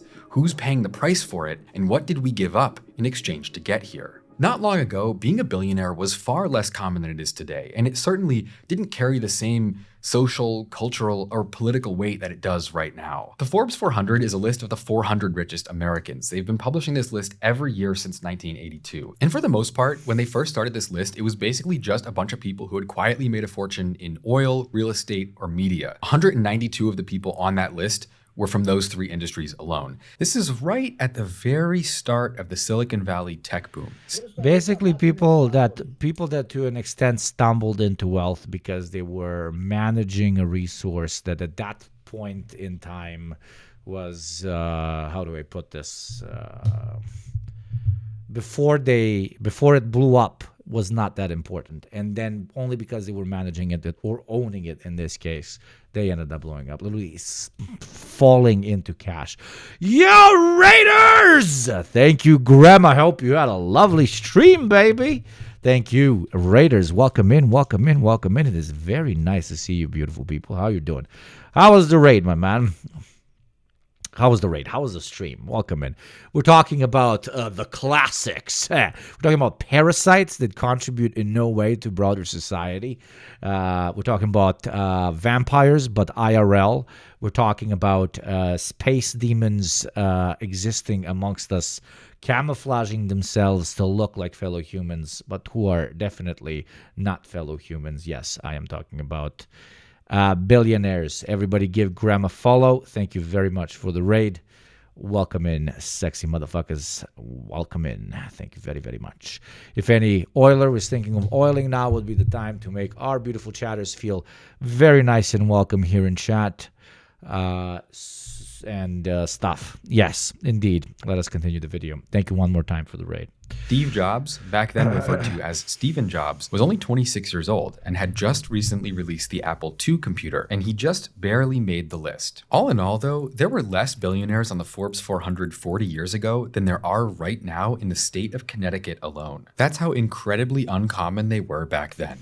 But I think the strangest part of it all, though, is basically how the billionaires, or mostly millionaires actually, reacted to being on the list. It wasn't seen as like a cool thing that you earned. Because just 40 years ago, the very idea of making a list of all the richest people in America was basically considered tasteless and unnecessary. Looking at all this stuff is kind of like looking through a window into a forgotten world. It's unrecognizable. It's like, what happened? How did we get here? And in order to figure out what changed, we need to go all the way back to the late 1800s. Even as far back Everybody, of course, give Graham a follow. If you are not doing that, what the fuck are you doing? Etc., etc. Late 1800s, the rapidly increasing pace of industrialization was creating immense wealth. In the 1890s, something weird is happening to my connection right now. I have no idea what the fuck it is, but it is what it is. Carnegie was by far the richest man in the world, having made the equivalent of around $7 billion in today's money after selling his company Carnegie Steel. Andrew Carnegie, industrialist, philanthropist, and benefactor, was not only one of the pioneers in the rise of American industry, but established the idea of social responsibility for men of wealth. And while this was before the rise of mass media and social commentary, Andrew Carnegie himself actually wrote essays about how he viewed money that we can read right now. And The Gospel of Wealth, which he wrote in 1889, set the standard for how very extremely rich people should view their own fortunes in this new age of rapidly expanding capitalism. In the essay, he talks about the biggest problem of his age being the proper administration of wealth, discussing how the most important part of being rich is to use the money to create things that benefit the entire world, and not just himself. He ends the essay with a famous line: "The man who dies rich dies disgraced." Carnegie would go on to give away about 90% of his money during the last 30 years of his life. He paid for the building of over 2,500 public libraries around the world, and he also helped Booker T. Washington create the National Negro Business League. In addition to that, he helped provide funding for Tuskegee University in Alabama, he co-founded Carnegie Mellon University in Pittsburgh, he paid for Carnegie Hall in New York City. John D. Rockefeller is another famous example of an ultra-wealthy capitalist in the late and bought private militia to kill striking workers, late 1800s and the early 1900s. Rockefeller founded the Standard Oil Company, which by 1900 White man's burden mentality of the time was about how Americans were going to develop the world. Yes, that, and also like the capitalists themselves did not understand the inherent hyper-efficiency of just pursuing the profit motive for the sake of the profit motive. They were not as efficient as their later counterparts, which grew into a class that understood that generating higher and higher profits is not directly related to creating quote unquote value. So they weren't as hyperparasitic, maybe, I don't know. That's a weird argument to make, but still, as they are today because they didn't know how to be. That's it. They were the first guys doing it. It's like the first guy that had a gun. He didn't know how to, immediately develop a minigun and then develop a grenade and then develop a missile. If he had the capability of developing those, he would. But first, he needed to develop the gun. Controlled 90% of America's oil production. In the 1910s, while oil and gas were becoming increasingly important commodities, his personal wealth came to be about equivalent to 3% of the entire GDP of America, and he became America's first billionaire. Upon retiring, though, he also spent the rest of his life giving his money away. John Rockefeller founded the University of Chicago, and despite controversy, also supported a number of black colleges and churches in the South that were still struggling after the Civil War. Cornelius Vanderbilt, another 1800s capitalist, built a massive fortune in railroads and shipping, and he had a similar story. After retiring, he would repeatedly give some of the largest charitable donations that had ever been given in American history up to that point. But at the same time, the part I didn't mention is that when it came to their legacy, these businessmen's charitable contributions are footnotes compared to how they treated the workers who built their empires. Carnegie built libraries and schools around the country, but he also presided over the 1892 Homestead Strike. When his steelworkers protested a wage cut in the summer of that year, his plant manager Henry Clay Frick hired 300 armed guards to break the union, resulting in a days-long gun battle that left 10 of his steelworkers dead. Both John D. Rockefeller and Vanderbilt have similar stories of deadly work, poor pay, and extreme, ruthless control over their industries. During their lives, they were called robber barons, a translation of the German term Raubritter that referred to medieval feudal lords in Germany who forcibly charged tolls on travelers and merchants passing through their land. Essentially, they were seen as rich people who got that way by stealing from the poor. And from the 1880s to the 1900s, critics would commonly point out that people like Carnegie, Rockefeller, and Vanderbilt weren't really creators of wealth, but in fact were robber barons. They robbed the public by creating monopolies that crushed competition and allowed them to charge any price they wanted. And then threw back pennies on the dollar at us by building us some libraries or some shit. And they told us that they are deserving of their wealth. The monarchs did the same thing. They would take the sons and daughters of their people into fruitless imperial wars, and then they will come back and build 500 churches in the last 10 years of their life as a way to buy their way into heaven and elevate themselves to sainthood. Capitalists do the same. They robbed their workers by paying starvation wages, subjecting them to deadly working conditions, and they were willing to massacre striking workers to break unions.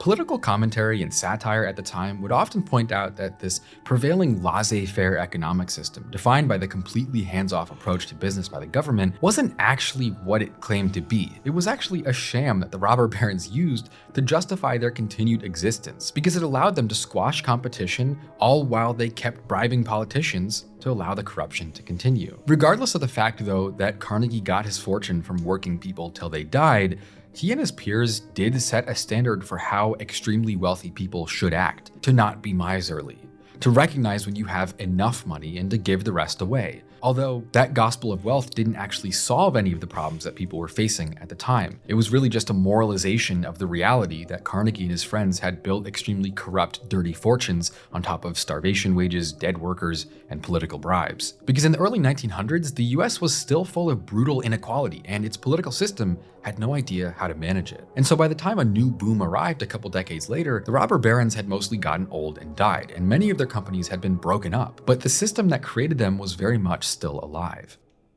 At the start of the 1920s, even though the rest of the Western world had been destroyed by World War I, the United States was totally fine, and thus began the Roaring Twenties. The same laissez-faire, free market, anything-goes philosophy that powered the Gilded Age before returned the aftermath of the war into the most frenzied moment of growth in American history. After World War I, American consumerism went into overdrive. The same factories that had been churning out weapons and uniforms for the war could now make consumer goods easier, cheaper, and faster than ever before.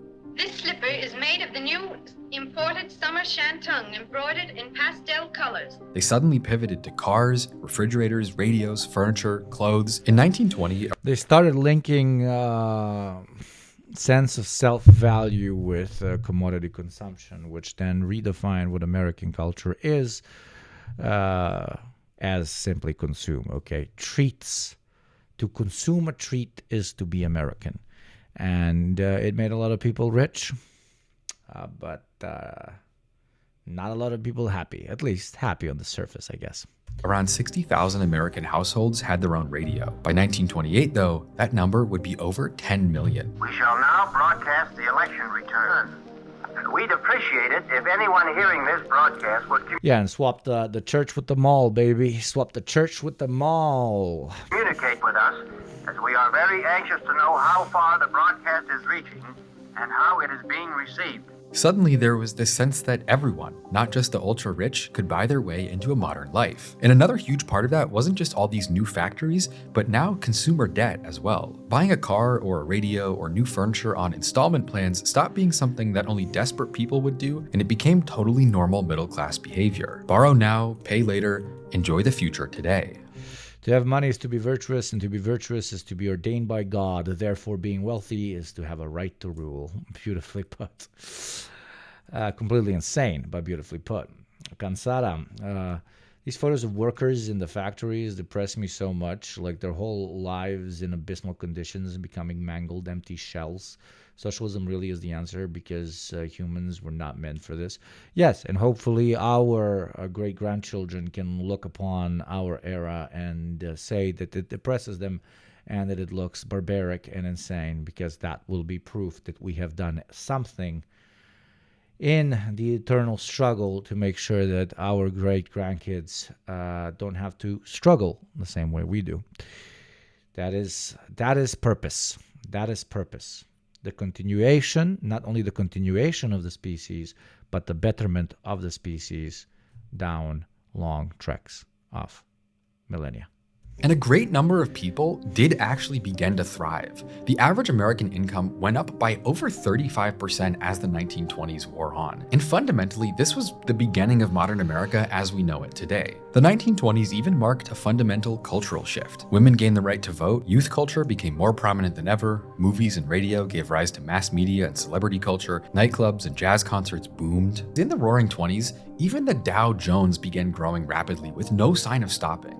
And it was because the 1920s was also the birthplace of retail investing as we know it as well. With all these new popular consumer goods, there were big corporations making a lot of money, and all these regular people with more disposable income than ever wanted a piece of the pie. From Boston to San Francisco, market is the national media, the biggest news of the day, every day, coast to coast. And what quotation? Steel up, utilities up, buy on margin. Brokers' loans are available. All you have to do is have 5 cents for a telephone call, and you can even get that on credit. Just buy on margin.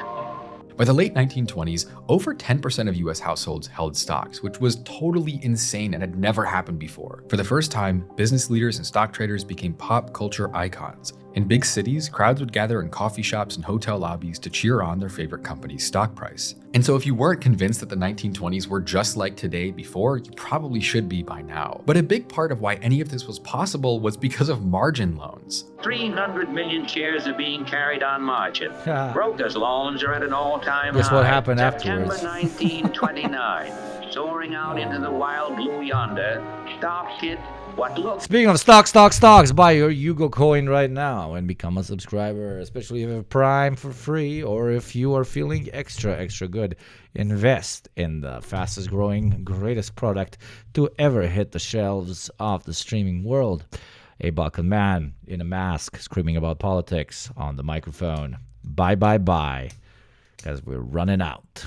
Like a permanent. And as an additional bonus, if we hit 2,380 on this fine day, we might be able to boost those numbers even harder by gamble. If you do not know what YouGovNet gambling is, it is a evil scheme through which I make sure more of you get subscriptions.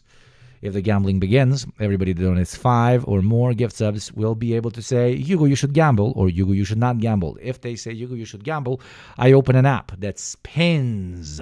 And then if it hits what you say it should hit, I will double the amount that you paid / donated with my own money. So it's funny and it's entertaining. At least it is to me. And my heart goes tuk-tuk, tuk-tuk, tuk-tuk, tuk-tuk.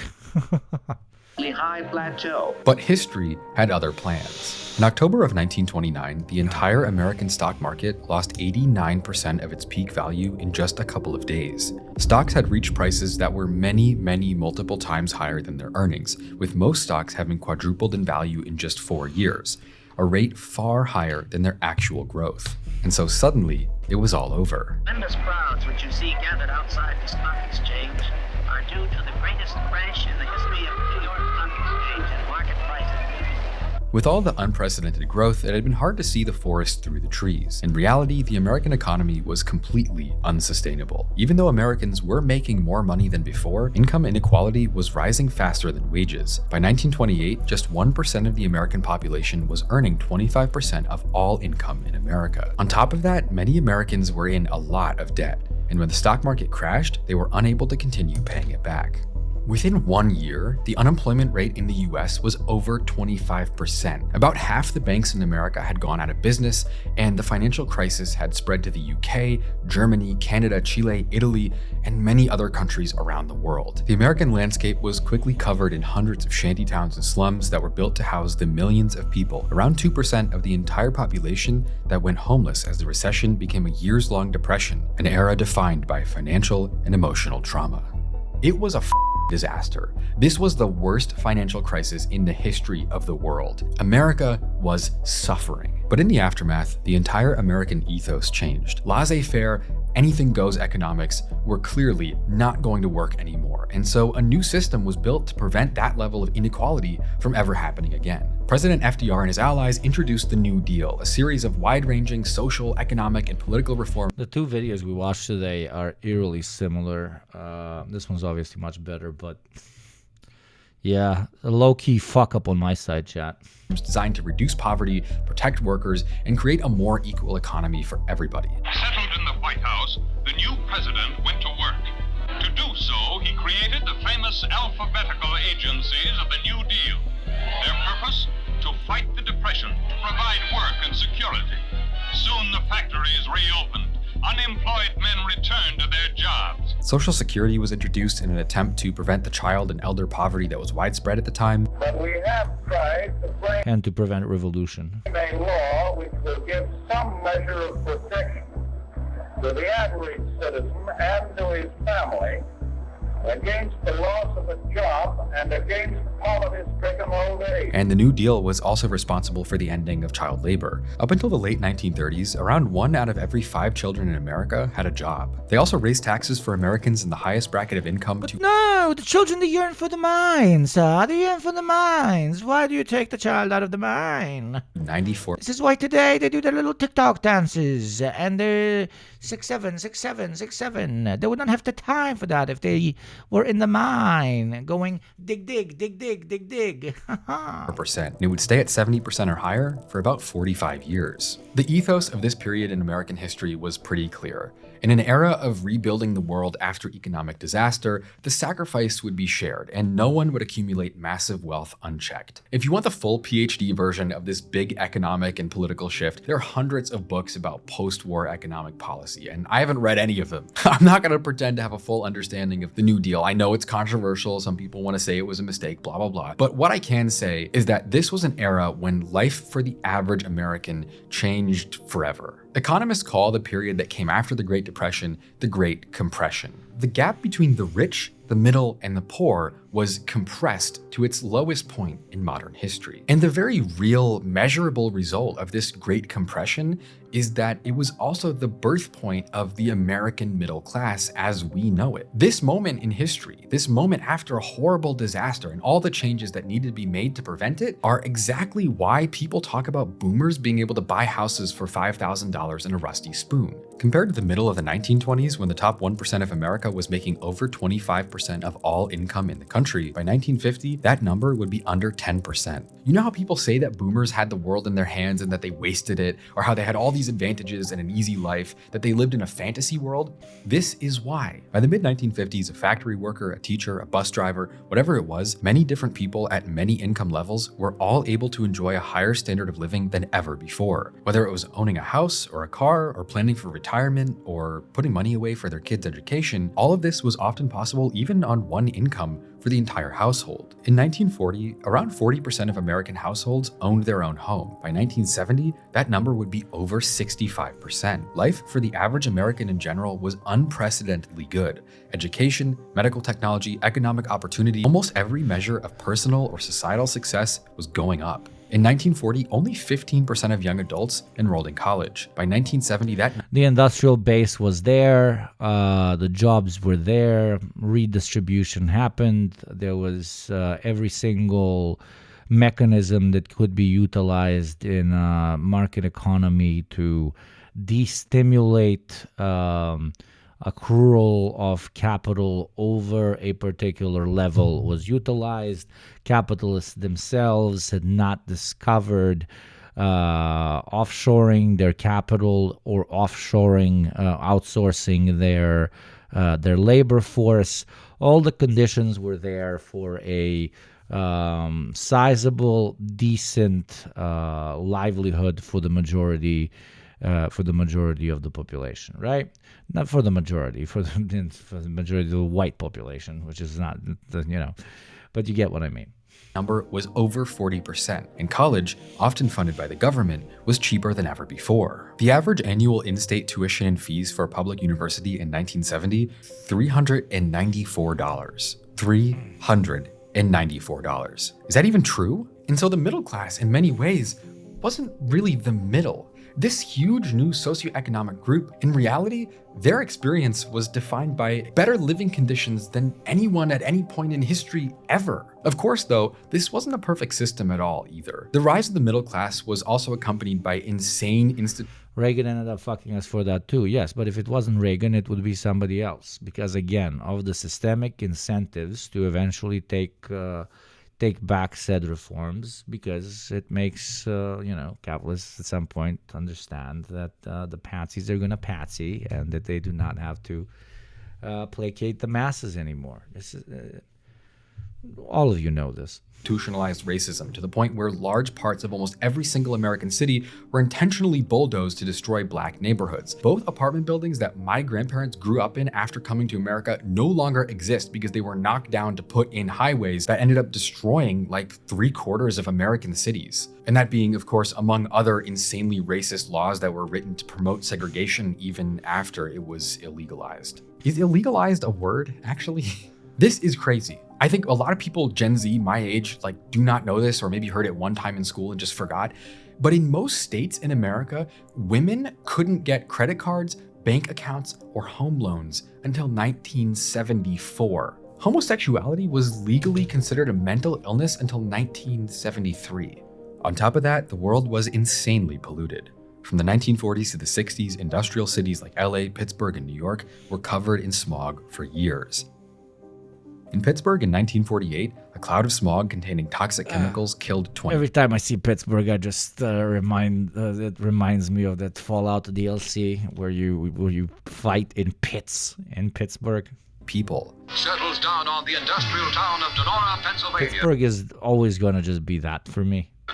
A Fallout DLC. Brings with it mysterious death. A local zinc plant suspected of emitting poison smoke is closed down.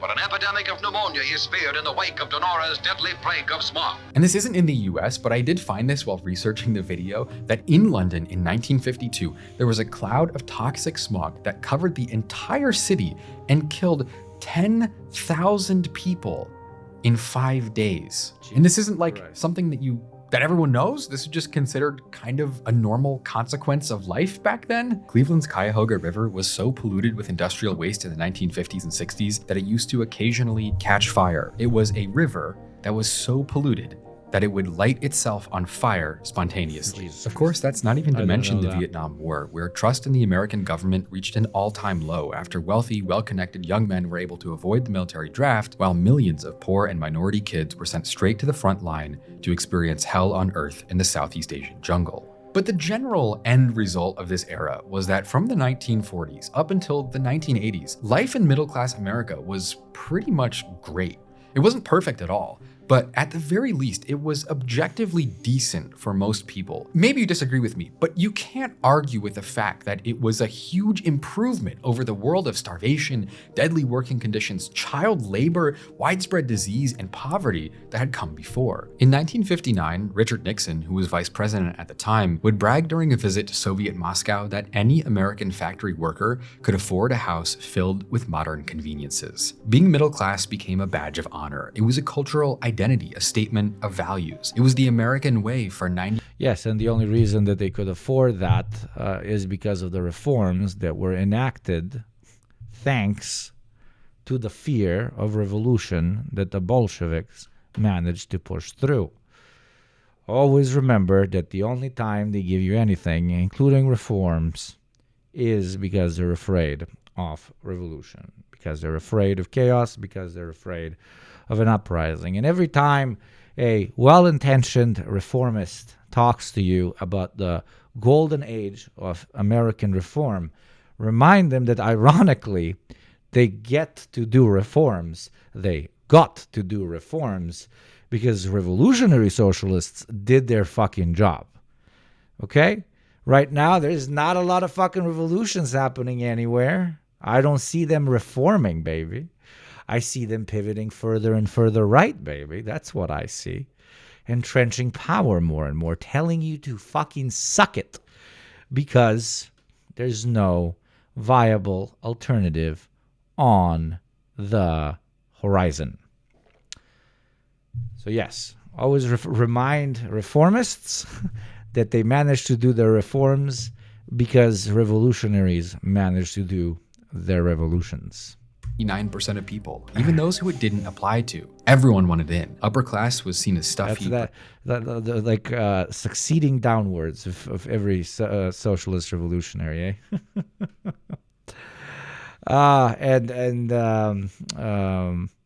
failing upwards for every reformist. Pretentious or disconnected. Lower class was even worse. Shows like The Brady Bunch and Leave It to Beaver, then The Cosby Show, Family Ties, Roseanne, then later Malcolm in the Middle. This kind of media and storytelling perpetuated the middle class as the unquestionable norm. In The Goonies, the classic movie from 1985, the whole story only starts because an evil real estate developer wants to bulldoze a working class neighborhood to build a golf course. You could be rich, but you couldn't be too proud of it. The celebrity entrepreneur was not really a thing the way it is now. It was the era of the quiet benefactor, someone who pays to have their name on the cancer wing at a hospital without any of the patients knowing who they were. I remember even as a kid in the late 2000s, there was this kind of joke that everyone was middle class as long as you weren't living in a homeless shelter or driving a Rolls Royce. People would just kind of try to identify as being normal. And so here we are, back to 1982 when Forbes first started publishing its list of the richest 400 Americans. And in the year's first list, America's richest man was Daniel Ludwig, who had made over $1 billion in the shipping industry without ever taking a public interview in his career. Point being though, this stuff simply was not a huge deal in the public consciousness, especially compared to today. I mean, imagine a world where the richest man in America is just this kind of— which was low-key the point, wasn't it?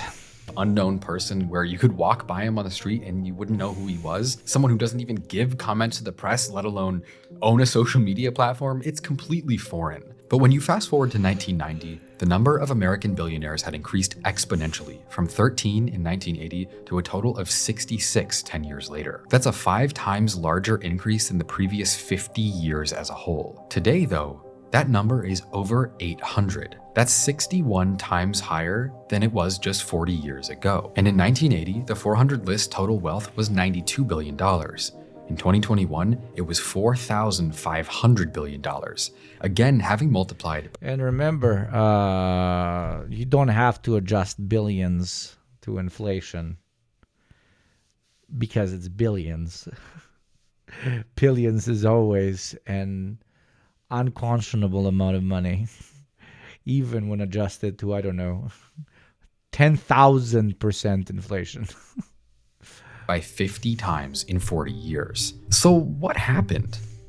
Prior to the 1980s, computers obviously existed, but their utility was pretty limited. They were refrigerator-sized machines that sat locked away in the back rooms at banks, universities. Remember, they just became more efficient, chat. Like they became better. Like everything became better. That's why the billionaires got more. You know, it's not them figuring out. Oh Lord. Cities, airports, and military bases, doing payroll, designing missiles, running airline reservations, or doing calculations for physics experiments. Famously, the computers that guided the Apollo 11 to land on the moon were 100,000 times less powerful than an iPhone 6. That module contains 512 cores and over a half a mile of wire. And it performs the function of storing over 65,000 individual pieces of information. But they weighed over 70 pounds and cost $1 million per unit to produce. The idea that you'd have one of these to use at home for homework was science fiction. Like, it's literally something from a cartoon. But all of that changed when Intel invented the microprocessor in the early 70s, suddenly making it possible to build super powerful computers that were cheap enough for everyday Americans and small enough to fit on a desk at home. And so a handful of companies started trying to turn the personal computer into an everyday object that everyone would want. Using an Apple II is very easy. The only hard part is getting your kid away from it.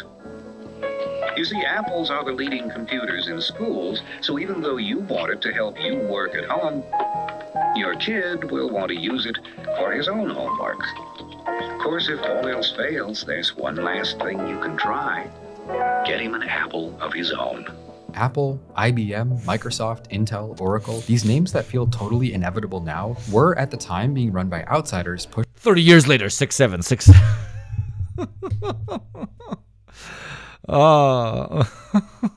Pushing a strange new idea. Personal computers in every office, school, business, and home. Well, we base our theory on the fact that we make personal computers that can be used irrespective of location. And the home just happens to be one of the locations that the computers are used in. So we foresee Apples being used in homes, but we also foresee them being used in businesses and education, and there's an Apple going up on the first space shuttle, as you may know, to control a biology experiment. And as their companies started to grow exponentially throughout the 80s, these tech founders were not seen as industrial warlords the way that Carnegie and Rockefeller were. The wealth of oil, steel, railroads, and skyscrapers was dirty, heavy, and violent. Early tech founders and their products couldn't have been more different. We're talking— Oh, they whitewashed the living shit out of it. And they also gave us a pitch that these geeks and nerds are actually going to be much more chill than the, as he said eloquently, billionaire warlords of the past, okay? These are nice guys that care about building the next sci-fi future in which we will all be elevated through technological development. And now they're building drones. They can locate you based on skin color and kill you while you're at your wedding. Yeah. Big mistake there. About skinny 20-somethings with casual clothes and bad haircuts, promising a tech revolution that would bring about a brighter, better future for everybody. Jobs was a perfect model of the new manager as coach, cheerleader, and nourisher of champions. He's a maniac. He's a maniacal genius. His job is to stir up everything. He's a muckraker in the classic sense of the word. He will not leave anything alone. He will not allow inadequacy or compromise to exist. It's a great machine. It's a step forward in terms of the way it uses graphics and the speed. This is a machine that a lot of people are going to be able to afford. That's a very, very useful machine. They weren't framed as greedy. They were seen as visionaries, anti-establishment geniuses, hackers, misfits, nerds. And so with the rise of tech, the aesthetics of wealth changed completely. For all of history up until that point, money was kind of ugly. Now it was young, loud and unpredictable. And for It became beautiful, and it became not only a status symbol, but a badge of honor to be worn by the only celebrity that matters. What is that celebrity? The rich celebrity. And with that, we bring it to a close today, chat. I gotta go do the program shit, but I will see you on Thursday. Thank you, everybody that paid your taxes, my friends. Thank you, everybody that subscribed. Thank you, everybody that followed. If you're here and you haven't pressed the button, what are you waiting for? It literally costs you nothing. Just click that little thing. Thank you to my lovely mods. Join the Discord. Follow me on all the socials. You know how it goes, baby. I will see you on Thursday, and I will see you on Friday, and I will see you on Sunday. That is the schedule, okay?